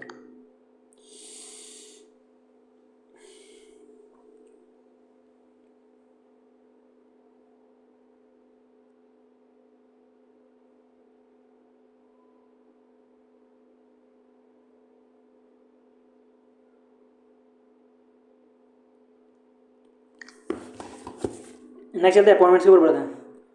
तो RBI ने अपॉइंट किया है डॉक्टर अरिजीत खटनाकर जोशी को, जो कि previously served as a principal adviser थे, ठीक है। प्रिंसिपल एडवाइजर कहाँ पे थे, department of statistics and information management के प्रिंसिपल एडवाइजर काम कर रहे थे, और इनको जो है एज अ RBI का अभी एग्जीक्यूटिव डायरेक्टर के तौर पे इनको अपॉइंट कर दिया गया है, ठीक है। तो इनका काम क्या रहेगा, अब जो है ये प्रिंसिपल एडवाइजर काम कर रहे थे, अब जो ED द्वारा काम कर रहे हैं, तो इनको जो department of statistics and information management है इसका ओवरसी करना है, इसका जो फाइनेंशियल स्टेबिलिटी डिपार्टमेंट है इसका भी ओवरसी करना है, मतलब 2 डिपार्टमेंट इनको संभालने के लिए बोला गया है बाय द RBI। नेक्स्ट चलते हैं ब्रांड एम्बेसडर के बारे में पढ़े। ब्रांड एम्बेसडर कौन है, शुभमन गिल जी है। तो शुभमन गिल को जो है MRF का ब्रांड एम्बेसडर बनाया गया है, और इनको जो है अभी ICC चैंपियनशिप ट्रॉफी हो रही थी जहाँ पे इंडिया जीत गई है, उनके जो है उसके लिए जो है ब्रांड एम्बेसडर बनाया गया है। अब अपने बैट में आपने देखा होगा, जो भी क्रिकेट दिख रहा होगा, शुभमन गिल की जो बैट में जो है MRF लिखा हुआ है, ठीक है। तो जिसने नहीं देखा आप वापस से देखो शुभमन गिल के बैट में क्या MRF बना हुआ है कि नहीं। तो इन्होंने ये जो है टॉप स्पॉट लिए थे, और इनके बारे में बात करें तो बैट्समैन के तौर पे ओडीआई के मामले में सबसे नंबर 1 पे आते हैं in terms of ICC men's player ranking 2025 के बारे में आपको ऑलरेडी जो रैंकिंग है उसके मैं आपको ऑलरेडी बताया हुआ है। अब बोला जा रहा है कि इन्होंने जो है टॉप प्लेयर जैसे विराट कोहली इनके साथ मिलके इनको भी जो है इनके साथ मिल गए हैं। उसके सचिन तेंदुलकर, ब्रेन लारा, ये सारे के सारे जो है MRF के बैट यूज़ करते हैं, और अब जो है शुभमन गिल भी जो है MRF का बैट यूज़ करेंगे। अब बैट यूज़ करेंगे इसका मतलब नहीं कि MRF बैट बना के देगा, उनकी सिर्फ ब्रांडिंग होती है, ठीक है। बैट तो जो बनाते हैं जहाँ से बनवाते हैं वहीं से बनवाते हैं वो लोग, बस उसमें ब्रांडिंग जो है MRF की रहती है, इसके से ऐड बने उसका, वो इस तरह से एडवर्टाइजमेंट स्ट्रेटेजी रहती है। नेक्स्ट चलते हैं अतुल कुमार गोयल के बारे में पढ़ते हैं। इंडियन बैंक एसोसिएशन ने अपॉइंट किया है अतुल कुमार गोयल, जो कि फॉर्मर MD एंड CEO है पंजाब नेशनल बैंक के। तो इनको जो है चीफ एग्जीक्यूटिव बनाया गया है, और ये जो है सक्सीड करेंगे सुनील मित्तल को। तो ये जो है सक्सीड करेंगे सुनील मित्तल को, और इनका जो है अपॉइंटमेंट किया गया है 3 मेंबर सर्च कमेटी के द्वारा, जिसमें आपको CS छेत्री जी मिलेंगे, MV राव मिलेंगे, उसके साथ कमा कोड़ी जो है मिलने वाला है, ठीक है। तो जो CS छेत्री है ये जो है चेयरपर्सन है SBI के, और बाकी जो CBI जो सेंट्रल बैंक ऑफ इंडिया के जो CEO है वो MB राव है, और जो सिटी यूनियन बैंक के जो CEO है वो कामा कोड़ी मिलने वाले हैं। नेक्स्ट अब कुछ अपॉइंटमेंट पढ़ लेते हैं टेबलर फॉर्म में, बिकॉज ये टेबलर फॉर्म में पढ़ना ईजी है, तो मैंने इसको टेबलर फॉर्म में बदल के दे दिया है। तो पहला आ रहा है विकास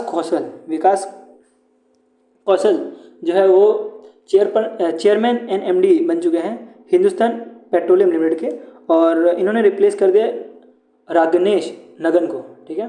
तो इन्होंने रिप्लेस किया नागेश नगन को, और इनका जो है टर्नओवर 5 साल के लिए रहने वाला है। और बाकी तो चीज़ आप स्किप कर सकते हो कि इनके अपॉइंटमेंट जो है अप्रूव किया गया है भाई ACC जो appointment committee of approve cabinet होता है, कि ये जो है बड़े बड़े अपॉइंटमेंट ये अप्रूव करती है, जो भी PSUs हो, बैंक्स हो, या इवन जो भी इंपॉर्टेंट अपॉइंटमेंट होता है यही करती है। और इनका जो अपॉइंटमेंट है अप्रूव करने से पहले जो ministry of petroleum and natural gas है, इन्होंने प्रपोजल डाली थी इनके बारे में, ठीक है। तो इनके बारे में proposal ministry of petroleum and natural gas ने डाली थी। नेक्स्ट चलता है, नेक्स्ट आ रहा है सुमत पालिया, जो कि MD and CEO Indus bank के थे, और अब इनका जो है एक्सटेंशन कर दिया है 1 साल और। RBI ने इनका जो है एक्सटेंशन 1 साल और कर दिया है, और अब ये मार्च 23, 2026 तक जो है ये सर्व करने वाले हैं इंडस बैंक में as a MD and CEO। Next चलते हैं, डॉक्टर हिमांशु पाठक जो कि एग्रीकल्चर साइंटिस्ट है, इनको DG बनाया गया, डायरेक्टर जनरल बनाया गया है international crops research institute for semi arid tropics के, और ये रिप्लेस कर रहे हैं ब्लेड को, ठीक है। स्टैनफोर्ड ब्लेड को जो है ये रिप्लेस कर रहे हैं, और बाकी क्या इंपॉर्टेंट है इधर, और ये जो है ऑलरेडी सर्व कर चुके हैं secretary of department of agriculture and research education के, जो ministry of agriculture and farmer welfare के अंदर आता है, और अब जो है ये DG बन चुके हैं ICRISTA का। नेक्स्ट चलते हैं, ताकास्की प्रेसिडेंट एंड CEO है होंडा कार इंडिया लिमिटेड के, कि जो भी होंडा जो पूरा रेगुलेट करता है इंडिया, तो उसके जो है CEO बनाए गए हैं, ठीक है। और इन्होंने रिप्लेस कर दिया है ताकुया तुसा, क्या है ये, सुमुरा ताकुया सुमुरा, जो भी है यार, कुछ ऐसे नाम होता है इनका, ये कवर कर लेना है। अब बहुत थकान हो रही है सही में। अवार्ड्स की बात करें तो ये आ रहा है छत्रपति शिवाजी, बहुत थकान हो रही है यार, इसके बदले में लाइक कर दो यार, लाइक करो यार, ना करो मुझे कुछ फ़र्क नहीं पड़ता यार, फ़र्क पड़ता है वैसे नहीं है, फ़र्क नहीं पड़ता, बट सही में यार बहुत ज़्यादा थकान हो रही है, पीठ दर्द हो गया, कितना हो गया 1 आवर 30 सेकंड्स के आसपास हो गया ना। ऐसा लगता है मेरे को भी खड़े होकर पढ़ाना पड़ेगा, पीठ दर्द हो जाता है। 1-2 मिनट और रेस्ट ले लें, कितना बाकी है, थोड़ा सा बाकी है, और 9 पेज और है, माफ़ करना है, थोड़ा ब्रेक लेना पड़ता है बीच में। चलो ज़्यादा टाइम नहीं लेंगे break. Chhatrapati Shivaji Maharaj international airport की बात करें, जो मुंबई का इंटरनेशनल एयरपोर्ट है, इन्होंने जीता है 8th consecutive airport service quality award, और ये मिलता है वो एयरपोर्ट को जो कि बेस्ट एयरपोर्ट होता है इन एशिया पैसिफिक रीजन में, और 40 मिलियन प्लस जो है पैसेंजर संभाल रहते हैं उनको मिलता है। और ये दिया किसी द्वारा जाता है, ये दिया जाता है एयरपोर्ट काउंसिल इंटरनेशनल और एमा ड्रोस के द्वारा। ये जो है नेदरलैंड बेस्ड कंपनीज हैं, ठीक है। तो नेदरलैंड बेस्ड कंपनी है और एयरपोर्ट काउंसिल इंटरनेशनल, ये तो भाई पता ही हुआ इंटरनेशनल कंपनी। अब टॉप परफॉर्मर की बात करें तो इंडोनेशिया को कुछ 10 अवार्ड मिले हैं, चाइना को 8 और इंडिया को 7 अवार्ड मिले हैं। और 7 अवार्ड में सबसे टॉप किसने मारा है, वो छत्रपति शिवाजी एयरपोर्ट ने टॉप मारा है। नेक्स्ट चलता है IIT कानपुर के प्रोफेसर है सुमन चौधरी जी। इनको जो है 2026 का the world academy of science environment in engineering and computer science का अवार्ड मिला है और ये यूनेस्को के द्वारा दिया गया है। अब इनके बारे में बात करें तो इन्होंने बहुत अच्छा काम किया गया है। ये आप देख सकते हो ओरो स्किन में काम किया है, जो ओरल कैंसर डिटेक्शन डिवाइस होता है उसमें काम किया है। इवन जो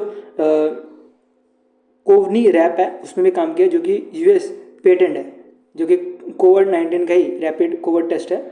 उसके साथ प्रीपेप QR में भी फाइंड किया है, जिसमें अगर वुमेन के जो वजाइनल है उधर pH वैल्यू टेस्ट करने के लिए भी जो है इन्होंने काम किया। उसके बाद हीमो QR जो है बनाया गया है स्किनिंग टेस्ट के लिए, ठीक है। तो ये अनमिया के लिए ये जो है किया गया है।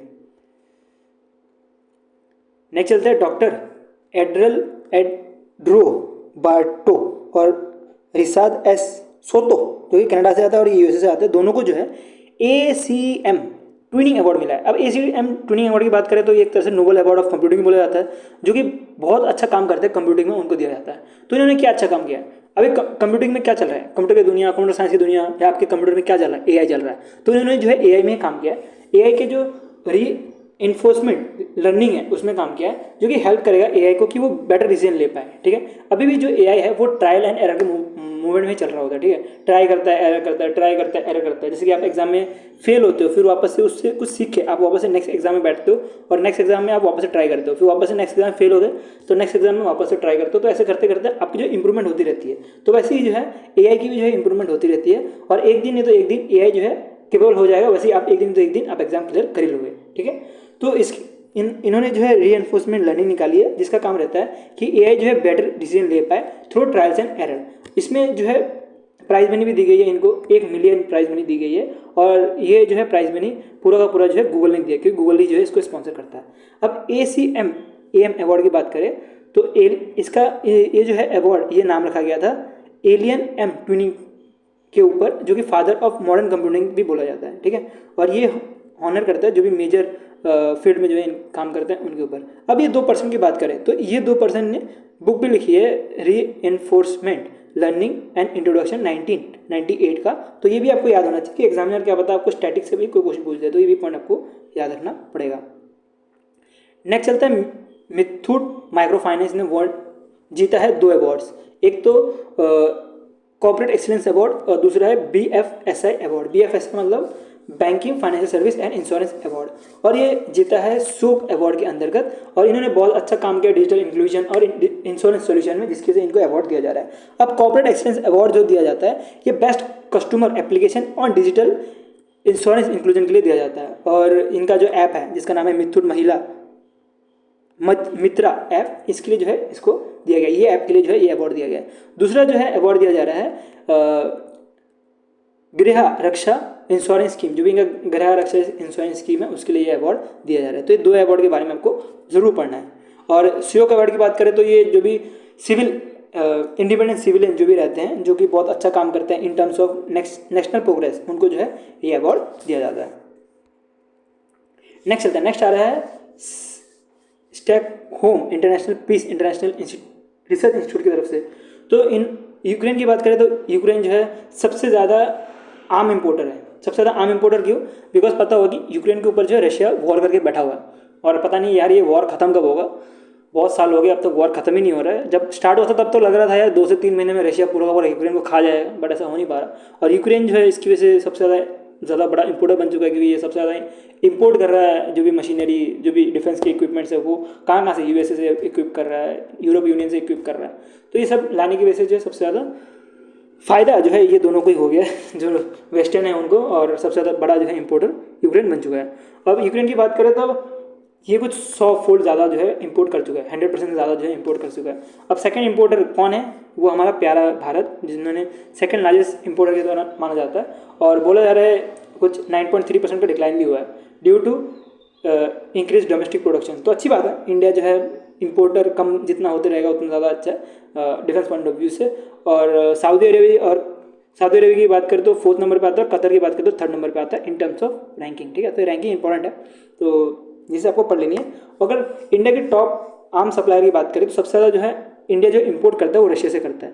36% जो है रशिया से इंपोर्ट करता है, और पहले जो था वो बहुत ज़्यादा था, पहले तो 55% था 2015 से लेकर 19 तक, और अब तो बहुत ज़्यादा कम करते हैं डिपेंडेंसी, बिकॉज अब हमने थोड़ी डिपेंडेंसी थोड़ा डाइवर्स भी कर दिया गया, हम एक ही जगह पे डिपेंड नहीं है।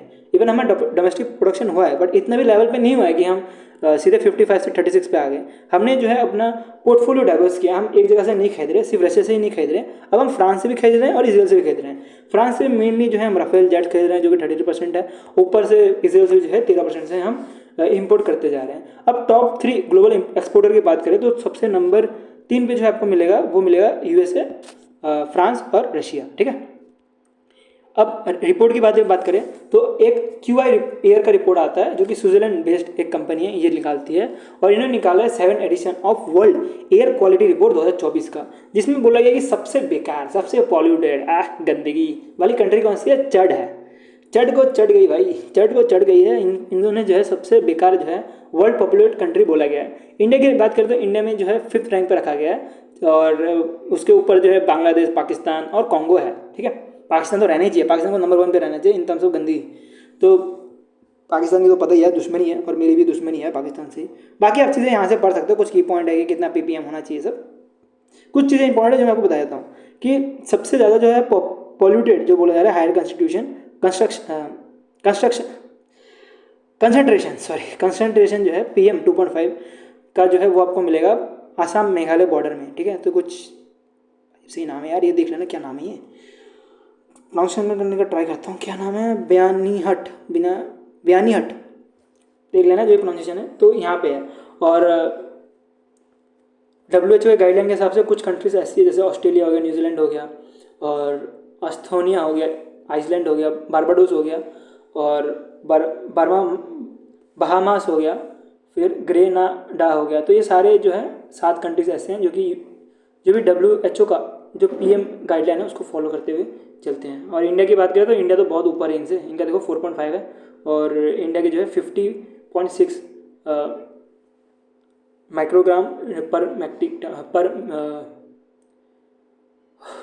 पर क्यूबिक मीटर है, ठीक है, क्यूबिक मीटर है।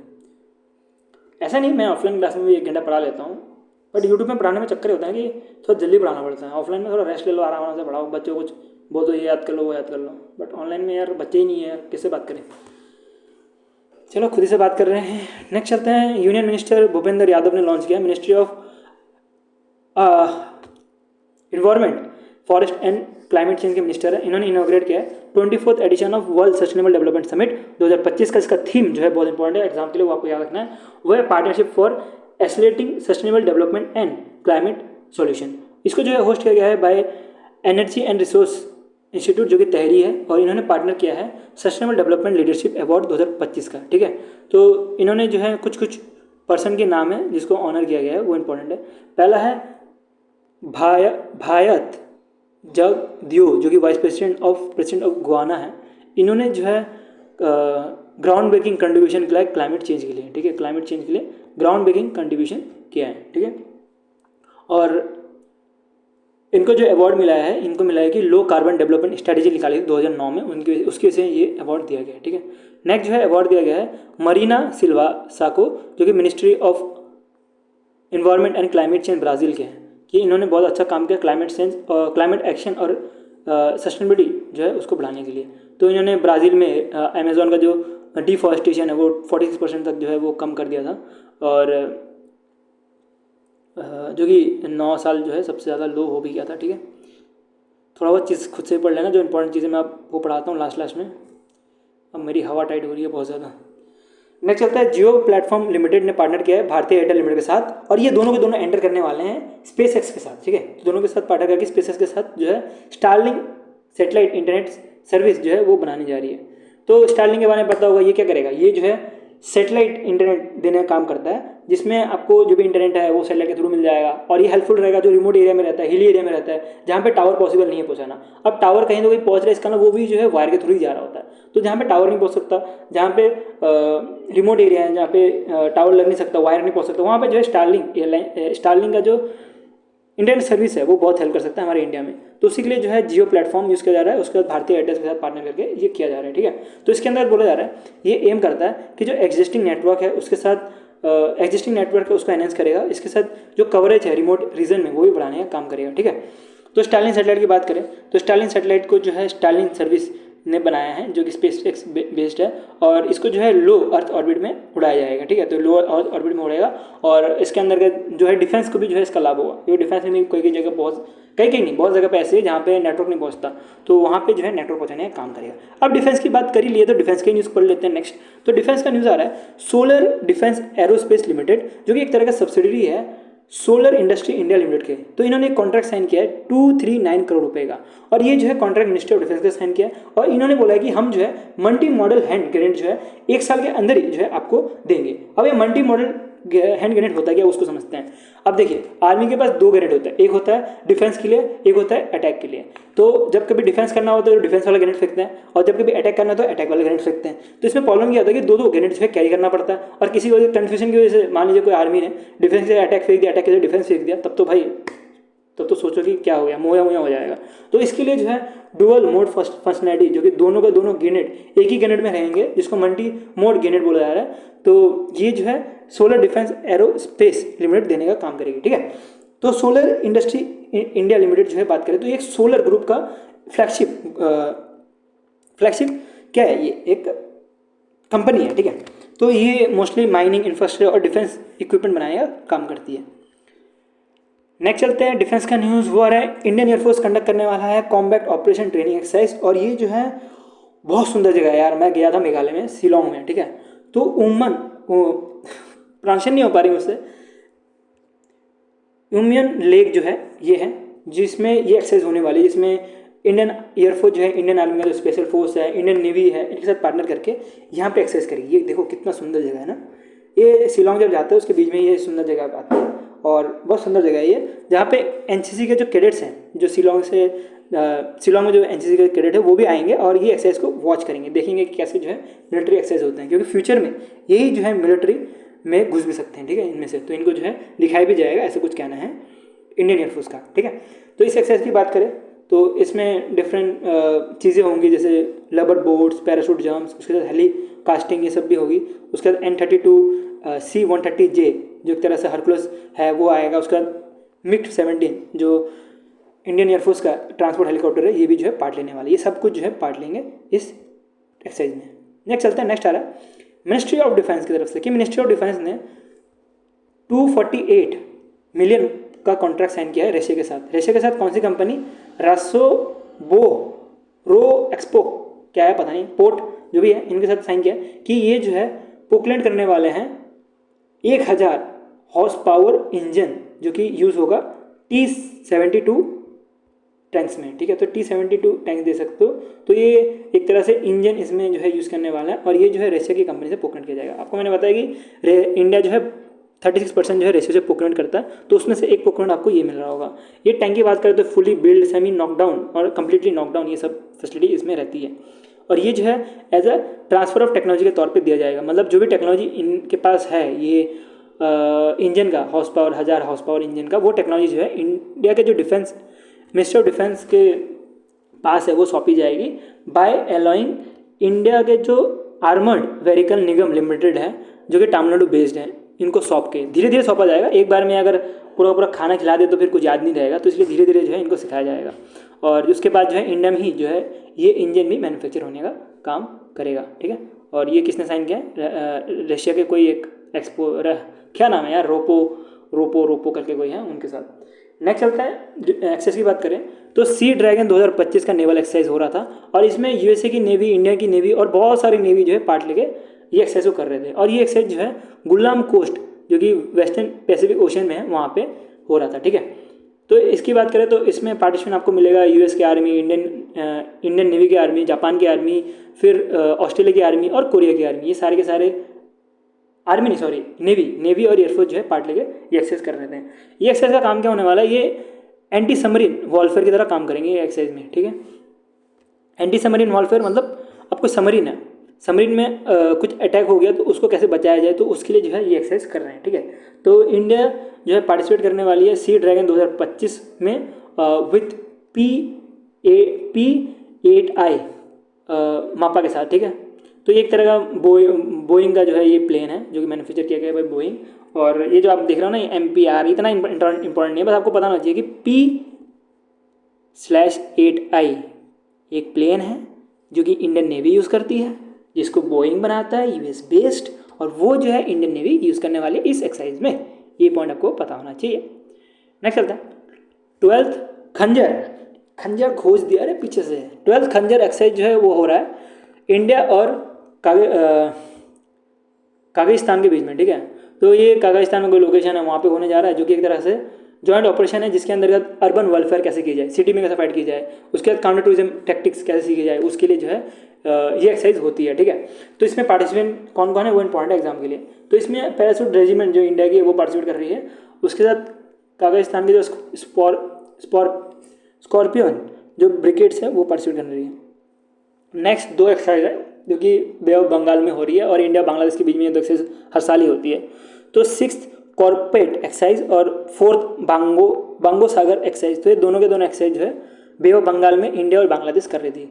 तो ये दोनों का फोकस रहने वाला है marine time crime prevention, data management and vessel identification के लिए। तो ये इनका फोकस है, और इसमें जो है बांग्लादेश की नेवी इंक्लूड है, और इसके साथ जो इंडिया की नेवी कौन पार्ट ले रही है इसमें, INS रणवीर जो है पार्ट ले रही है, और इसके साथ हेलीकॉप्टर भी जो है इसके साथ पार्ट लेने जा रही है। नेक्स्ट चलता है, नेक्स्ट आ रहा है स्पोर्ट्स का। तो स्पोर्ट्स की बात करें तो para Olympic committee of India reveal कर रही है एक तरह से लोगो, जिसका नाम है world para athlete grand prix 2025 का, जो कि 11 मार्च से लेकर 13 मार्च 2025 तक हो रहा था। और ये कहाँ पे हो रहा था, जवाहरलाल स्टेडियम दिल्ली में हो रहा था। एक चीज़ बोलने भूल गया मैं शायद ना, स्पोर्ट्स के न्यूज़ सब चालू हो रहे हैं, ठीक है। अब हम स्पोर्ट्स के न्यूज़ जो भी है उसको कवर करते चलते हैं। इस लोगों की बात करें तो इस लोगों में एक आपको स्पेशली सितार, फ्लूट और ड्रम दिख रहा होगा ना, तो ये इंपॉर्टेंट है कि इसमें ये सब दिख रहा है, जैसे कोई रनिंग कर रहा है, ये सब भी दिख रहा है। और बाकी इंपॉर्टेंट नहीं है, बाकी ये जो 2 में जो चीज़ें हैं ना, ये सारे मैं आपको लिख के दे दिया हूँ, ये ज़्यादा इंपॉर्टेंट है एग्जाम के लिए, इसको पढ़ लेना ज़रूर ज़रूर ज़रूर ज़रूर ज़रूर। टॉप कंट्री जो है इसमें पार्टिसिपेट ली थी, जैसे कि Japan, Germany, Australia, Saudi Arabia, Brazil, Russia और काजाकिस्तान, ये लोग ने पार्टिसिपेट किया था, और उज़्बेकिस्तान ने भी पार्टिसिपेट किया था, और बहुत सारी कंट्रीज थे। लेकिन मेन जो है कंट्रीज आपको याद रखनी है। मेरे ख्याल से कुछ 20 कंट्रीज ने पार्टिसिपेट किया था ना, हाँ 20 कंट्री ने पार्टिसिपेट किया था। उसमें इंपॉर्टेंट जो है आपके लिए यही है। बाकी 12th para athlete world championship की बात करें तो ये सितंबर 26 से लेकर अक्टूबर 5 तक 2025 में जवाहरलाल नेहरू स्टेडियम में ही होगा दिल्ली में। ये भी चीज़ आप थोड़ा ध्यान दे देना, बहुत कम चांस है कि यहाँ से क्वेश्चन पूछा जाए। नेक्स्ट चलते हैं कि इंडिया जीती है 9th addition of ICC trophy. बहुत बड़ी बात है क्योंकि पिछली बार कुछ बहुत टाइम के बाद जो है इंडिया जीती है, 13 साल के बाद, और इन्होंने जो है न्यूजीलैंड को हराया, ठीक है। मैं क्रिकेट इतना देखता नहीं तो मुझे पता नहीं है, आपने देखा हो तो आपको पता होगा। तो ये फाइनल जो है वो हो रहा था दुबई इंटरनेशनल एयरपोर्ट नहीं सॉरी स्टेडियम अमृत जो UAE में है वहाँ पे, और इसको जो है होस्ट कर रहा था पाकिस्तान। फनी चीज़ पता क्या थी, पाकिस्तान होस्ट तो कर रहा था बट पाकिस्तान में फाइनल नहीं हुआ, फाइनल हुआ दुबई में जाके। ऐसा क्यों? क्योंकि इंडिया ने ना मना कर दिया था कि हम नहीं जा रहे भाई पाकिस्तान, तुम्हारा सिक्योरिटी पता नहीं, हमें मार देंगे। तो इसलिए जो ICC है जो कंडक्ट कराती है क्रिकेट, इन्होंने बोला कि इंडिया जो है ना दुबई में खेलेगी, इंडिया के जो भी मैचेस होंगे वो दुबई में होंगे, और लकीली इंडिया का फाइनल में चले गए और इंडिया का मैच जो है UAE में हो गया। और इतनी फनी चीज़ कि पाकिस्तान होस्ट करते हुए भी पाकिस्तान में ना ही फाइनल हुआ ना ही सेमीफाइनल हुआ, एक सेमीफाइनल हुआ लेकिन दूसरा सेमीफाइनल नहीं हो पाया, ठीक है। तो ये फनी बहुत चीज़ थी पाकिस्तान के लिए। और अगर 9th एडिशन की बात करें तो इंडिया जो है इसके बाद तीसरी वर्ल्ड कप जीत चुकी है। पहली बार 2002 में जीती थी, और अब जो है 2013 के बाद अब 2025 में जीती है, ठीक है। तो बहुत लंबे अरसे के बाद जो है इंडिया ICC ट्रॉफी जीती है। और इवन जो ICC वर्ल्ड कप हमारे इंडिया से छूट गया था 50 ओवर का, वो भी बहुत ख़राब था, और इसके बाद डेफिनेटली ये बहुत अच्छा हुआ इंडिया के साथ कि इंडिया ये कप जीती है। अब कुछ की हाईलाइट जो कि एग्जाम में क्वेश्चन पूछे जा सकते हैं। अब रोहित शर्मा से कुछ क्वेश्चन पूछा जा सकता है कि रोहित शर्मा जो है 2nd फास्टेस्ट बन चुके हैं, जिन्होंने 11,000 ODI रन्स बना लिए हैं, और इनको जो है मैन ऑफ द मैच भी जो है डिक्लेयर किया गया था फाइनल में, ठीक है। जब न्यूजीलैंड के साथ मैच हो रहा था उसमें मैन ऑफ द मैच भी रोहित शर्मा ही थे। अब विराट कोहली की बात करें तो विराट कोहली जो है बिकम दी फास्टेस्ट प्लेयर जिन्होंने 14,000 ओडीआई रन जो है चेस किए हैं, और ये जो है ज्वाइन कर गए हैं सचिन तेंदुलकर और संगाकारा का क्लब में, ठीक है, जो 14,000 रन का क्लब है उसमें ज्वाइन कर गए हैं। और सचिन तेंदुलकर की बात करें जो गॉड ऑफ क्रिकेट है, इनका देख सकते हो 18,000 से भी ज़्यादा जो है रन बना के बैठे हुए हैं, और मुझे लग रहा है कोहली पीछे छोड़ देंगे जिस तरह ये बढ़ रहे हैं रन, तो इनका ये ध्यान देना है, ठीक है। फ्यूचर में क्या पता आपको मिल जाएगी, 15,000 क्रॉस कर गए हैं फिर वापस 16,000 क्रॉस कर गए हैं। अगर अभी जो मास्टर कप हो रहा है ना उसमें सचिन तेंदुलकर रन ऐड कर देना चाहिए, ठीक है। उसमें अभी पता होगा जो लेजेंड कप्स हो रहे हैं जहाँ पे सचिन तेंदुलकर, संगाकारा और ऋतिक पांड्या जो भी रिटायर्ड क्रिकेटर है वो खेल रहे हैं, तो वो भी रन ऐड हो जाता तो और मज़ा आ जाता, ये रन इनके भी बहुत ज़्यादा हो जाते तब, तो वो तो ऐड होंगे नहीं, बट ठीक है। रविंद्र जडेजा की बात करें तो इनको फील्डर ऑफ द मैच का अवार्ड मिला है कि इन्होंने बहुत अच्छा फील्डिंग किया। और मोहम्मद शमी की बात करें तो फास्टेस्ट इंडियन बॉलर हैं जिन्होंने 200 ओडीआई विकेट्स लिए हैं 104 मैचेस में ही, ठीक है। तो उन्होंने जो अजित अगरकर है इनका भी रिकॉर्ड तोड़ दिया। रविंदर जो है, अश्विन रविंदर जो है, ये जो है गोल्डन बैट जीते हैं और प्लेयर ऑफ द टूर्नामेंट भी जीते हैं, ये भी इंपॉर्टेंट है, ठीक है, क्योंकि गोल्डन बैट और प्लेयर ऑफ द टूर्नामेंट जो है किसको मिला है ये पूछा जा सकता है, किसको मिला है, अश्विन रविंदर। बिकॉज एग्जामिनर ना क्या करता है ना, जो क्वेश्चन बनना नहीं चाहिए ना वहाँ से क्वेश्चन पूछ लेता है, इंडिया से नहीं पूछेगा, वो बाहर से कहीं पूछ लेगा, बोलेंगे लोग तो इंडिया का पढ़ के आए होंगे, मैच देखे होंगे तो इनको पता होगा, तो इसलिए ये कहीं दूसरे पूछ सकते, तो ये चीज़ें बताना चाहिए। और दूसरा सबसे ज़्यादा जो इंडिविजुअल जो है इंग्लैंड के अंदर बनाया था इब्राहिम ने, ठीक है, इब्राहिम जिद्रान 117 रन सबसे ज़्यादा बनाया था आईसीसी ट्रॉफी में, ये भी पता होना चाहिए, इंडिविजुअल स्कोर जो है इन्होंने बताया था। अब प्राइज मनी की बात करें तो इंडिया जीती है तो इंडिया की प्राइज मनी पता होनी चाहिए, पता नहीं यार एग्जाम में प्राइज मनी पूछा जाते हैं, मैं इसलिए पढ़ा रहा हूँ, मेरे को शौक नहीं पढ़ाने का। तो प्राइज मनी की बात करें तो 17.5 करोड़ रुपए जो है एज अ रुपये जो है इनको मिला है। उसके साथ यूएस डॉलर की बात करें 2.24 मिलियन जो है इंडिया को मिला है, क्योंकि इंडिया जो है विनर है, विनर को जो है इतना प्राइज मिलना था। बाकी रनर अप जो भी थे उनको 8.75 करोड़ रुपए मिला है, और सेमीफाइनल जो गए थे वो ऑस्ट्रेलिया और साउथ अफ्रीका थे, तो इनको 4.44 करोड़ रुपये का 444 करोड़ रुपये जो है दोनों को अलग अलग तरह से मिले, ईच मिले हैं। और जितने पार्टिसिपेंट थे उनको 125 कैसे बोलते हैं इसको, 1,25,000 यूएस डॉलर के आसपास मिले हैं, ठीक है। तो 1.25 मिलियन यूएस डॉलर के आसपास मिले होंगे, वैसे कुछ बोला जाता है तो वैसे मिला है। नेक्स्ट चलते हैं, फीफा ने बैन कर दिया है रशिया और कॉन्गो को कि वो जो है फीफा 2026 का नहीं खेलेंगे। और ये 2026 का फीफा देखे तो ये यूएसए, कनाडा और मैक्सिको, सॉरी थोड़ा सा जूम आउट कर देते, जूम आउट किया यार, ये तो मैं शायद पीडीएफ में गलती कर दी, मैक्सिको में होस्ट हो रहा है, ठीक है। तो रीज़न क्या है बैन करने का, कि रशिया ने जो है यूक्रेन के ऊपर अटैक कर दिया जिसकी वजह से बैन किया गया है। और जो ये union of federation of football cup है जिसको यूएफए भी बोला जाता है, वहाँ से भी बैंड है, और अब जो है फीफा से भी बैंड हो गया। और कॉन्गो भी बैंड किया, कॉन्गो को बैन किया गया है कि इन्होंने इनका जो भी इनका कंट्री है वहाँ पे थर्ड पार्टी जो है इंटरवेंशन हो चुका है, इनका पार्टी कंट्री नहीं सॉरी, जो भी इनका फुटबॉल फेडरेशन है उधर जो है थर्ड पार्टी इंटरवेंशन हो चुका है मैनेजमेंट में, उसके से इनको भी बैन किया गया। इससे पहले देखा जाए तो इससे पहले पाकिस्तान को भी बैन किया गया था, और अब जो है इनको अलाउ कर दिया। ये वर्ल्ड कप तो नहीं खेल पाएंगे, लेकिन 2027 का जो Asian football federation Asian cup qualifier है वो खेल पाएंगे, ठीक है। अब चलते हैं टूर्नामेंट्स के ऊपर बढ़ते हैं। अब टेबलर कंटेंट आ गया, जो मेन कंटेंट है वो खत्म हो गया। अब टेबलर कंटेंट में ऊपर बढ़ते हैं टूर्नामेंट्स, जो कि पहला है चेस, जो कि आ रहा है वर्ल्ड जूनियर अंडर 20 चैंपियनशिप 2025 का। इसमें जो है प्रणव वन का टेस्ट जीते हैं, और इनकी बात करें तो इन्होंने मैक्टिक को जो है हराया है, ठीक है। और गर्ल सेक्शन की बात करें तो गर्ल सेक्शन में अना शुकमन जो है जीते हैं ये टाइटल, ठीक है। दो नाम इंपॉर्टेंट है, अना शुकमन और ये प्रणव वेंकटेश। तो प्राइज मनी के बारे में बात करें तो प्राइज मनी इन्होंने 10,000 यूरो जीते हैं। और बॉयज़ की बात करें तो बॉयज़ कैटेगरी में 3,000, 2,000, 1,000 ऐसे करके दे रहे थे। और टोटल जो है प्राइज मनी 10,000 है, और जो फर्स्ट आएगा उसको 3,000 बॉयज़ में, ओपन में बॉयज़ और गर्ल्स दोनों में, और 2,000 जो सेकंड आएगा और थर्ड आएगा उसको 1,000। वैसे ही वुमेंस में 2,000, भेदभाव क्यों कर दिया इन्होंने, गर्ल्स सेक्शन के लिए 1,000, ओके। भेदभाव इसलिए क्या होगा क्योंकि ओपन है, इसमें गर्ल्स भी आ सकती है, और गर्ल्स में सिर्फ गर्ल्स ही होंगी। तो ये जो है ये 2,000 रुपये जो है गर्ल्स को दिए जाएंगे, और 1,250 रुपये सेकेंड वाले को दिए जाएंगे, और 750 रुपये थर्ड वाले को दिए जाएंगे। नेक्स्ट चलते हैं, नेक्स्ट आ रहा है प्रोग्रेस चेस मास्टर 2025 का। ये जो जीता है अरविंद चिदम्बरम जो इंडिया GM है, ग्रैंड मास्टर है, इन्होंने जीता है और इन्होंने मास्टर कैटेगरी में ये जीता है, ठीक है। तो ये इवेंट जो है चेक रिपब्लिक में हो रहा था और इसकी वजह से ये जो है कंफर्म हो गए हैं। हिज विक्ट्री, यहाँ इनकी जो विक्ट्री थी ये जो आर पगनाथन है उनके अगेंस्ट में थी। आर पगनाथन के बारे में पढ़ता होगा यार, बहुत खतरनाक प्लेयर है यार ये। तो इनके अगेंस्ट में जो है ये जीते हैं, ठीक है। अगर चैलेंजर सेक्शन की बात करें तो 2 तरह के सेक्शन थे, एक मास्टर सेक्शन था और एक चैलेंजर सेक्शन था।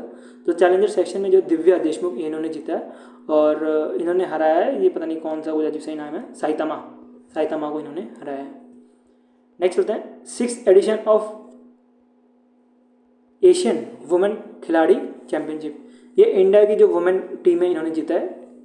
कबड्डी, सॉरी खिलाड़ी नहीं है, कबड्डी खिलाड़ी बोल दिया यार, कबड्डी में जीता है 6th edition Asian women kabaddi championship, जो कि इंडिया की जो वुमेन कबड्डी टीम है उन्होंने जीता है, ठीक है। तो इन्होंने जो है तहरीन को जो है हराया था और जो कैप्टन जो है इसको लीड कर रहे थे सोनाली सेनगार्ड जो है इसको लीड कर रहे थे, ठीक है। तो ये एक तरह से डिफेंडिंग चैंपियन भी, क्योंकि पिछली बार भी इन्होंने जीता था शायद से। नेक्स्ट चलते हैं एक्वेशन के ऊपर बढ़े तो जो इंडिया ONGC NTPC ग्रीन है, इन्होंने 100% एक्वायर कर लिया है अन्य रिन्यूएबल पावर लिमिटेड का और ये जो है 19,500 करोड़ रुपये में एक्वायर किया गया है और ये एक्वायर सबसे ज़्यादा बड़ा है आफ्टर अदानी। और दूसरी बात करें नेदरलैंड की कंपनी है AMG ग्रीन पावर VP, इन्होंने एक्वायर कर लिया ग्रीन को एनर्जी होल्डिंग को, जो कि जापान से आती है ये कंपनी, ठीक है। और ये 10 पॉइंट है नहीं, ठीक है, ये 10 पॉइंट है नहीं। अब आप सोच रहे होंगे मैंने ऐसा क्यों दे के रखा है, ये जो है टेबलर फॉर्म में कन्वर्ट हो जाएगा जब मंथली आएगा, ठीक है। अभी ऐसा देने का कारण है कि इसका 2 का कई मैं टेबल बनाऊँ, 2 कोई मतलब नहीं बनता टेबल बना के, तो 2 का मैंने इसलिए आपको ऐसे दे दिया। तो ये हो गया हमारा वीकली अफेयर्स खत्म। और अगर आपको टेलीग्राम ग्रुप में मेरा ज्वाइन करना है तो आप इस वाले लिंक से टेलीग्राम ग्रुप ज्वाइन कर सकते हो। वहाँ पे जो भी मैं PDF देता हूँ, जो मैं फ्री में दे सकता हूँ, वो मैं आपको ऑलरेडी प्रोवाइड किया हुआ है बैंकिंग साथी टेलीग्राम में। और अगर आपको वीडियो अच्छा लगा तो लाइक कर देना और ऐसे ही कंटेंट देखते रहें, सब्सक्राइब चैनल बैंकिंग साथी। और वीडियो को शेयर जरूर कर दो यार, वीडियो को शेयर करो, आप मेरे को ग्रो करो। डेफिनेटली मैं आपको ऐसा कंटेंट दूंगा ना कि आपको पता ही लगेगा जी, मैं आपके लिए एकदम ईजी बनाते हुए जाऊँगा। ऑलरेडी मैं बना ही चुका हूँ बहुत ज़्यादा, जितना मैं बना सकता हूँ, और भी ईजी बनने वाली है। मैं आपको थीम का मैं आपको अलग से दूंगा, ठीक है। उसके बाद कुछ लोकेशंस होती है वो अलग से दूंगा। फुल फॉर्म की PDFs मैं पहले देता था बट बहुत ज़्यादा लोड हो जाता है और मेरे पास अभी इतने टीम मेंबर्स नहीं है। मेरे जितने भी टीम मेंबर्स हैं सब बैंक में काम करते हैं, ठीक है। मैं भी वर्किंग प्रोफेशन ही हूँ, मैं डेटा एनालिस्ट हूँ, तो मुझे भी काम करना पड़ता है। तो हमारे इतना पॉसिबल नहीं होता कि हर एक चीज़ कर पाएँ। तो मुझे टीम को ग्रो करना है और मुझे ग्रो करने के लिए आपका सपोर्ट चाहिए। आप सपोर्ट करो, आप शेयर करो वीडियो को, और आपका सपोर्ट मिलेगा डेफिनेटली यार मैं टीम को ग्रो करूँगा। और ऐसे आपको कंटेंट दूंगा ना कि आप बैंक में ना GA में आप कभी नहीं डरोगे, फिर GA के लिए कभी नहीं डरने वाले। मैं आपको ऐसा कंटेंट देने वाला हूँ, ठीक है। सो अभी के लिए हम इतना रखते हैं, बहुत सारा बकचोदी पेल लिया हमने, अभी के लिए हम इतना रखते हैं। Thank you for watching this video.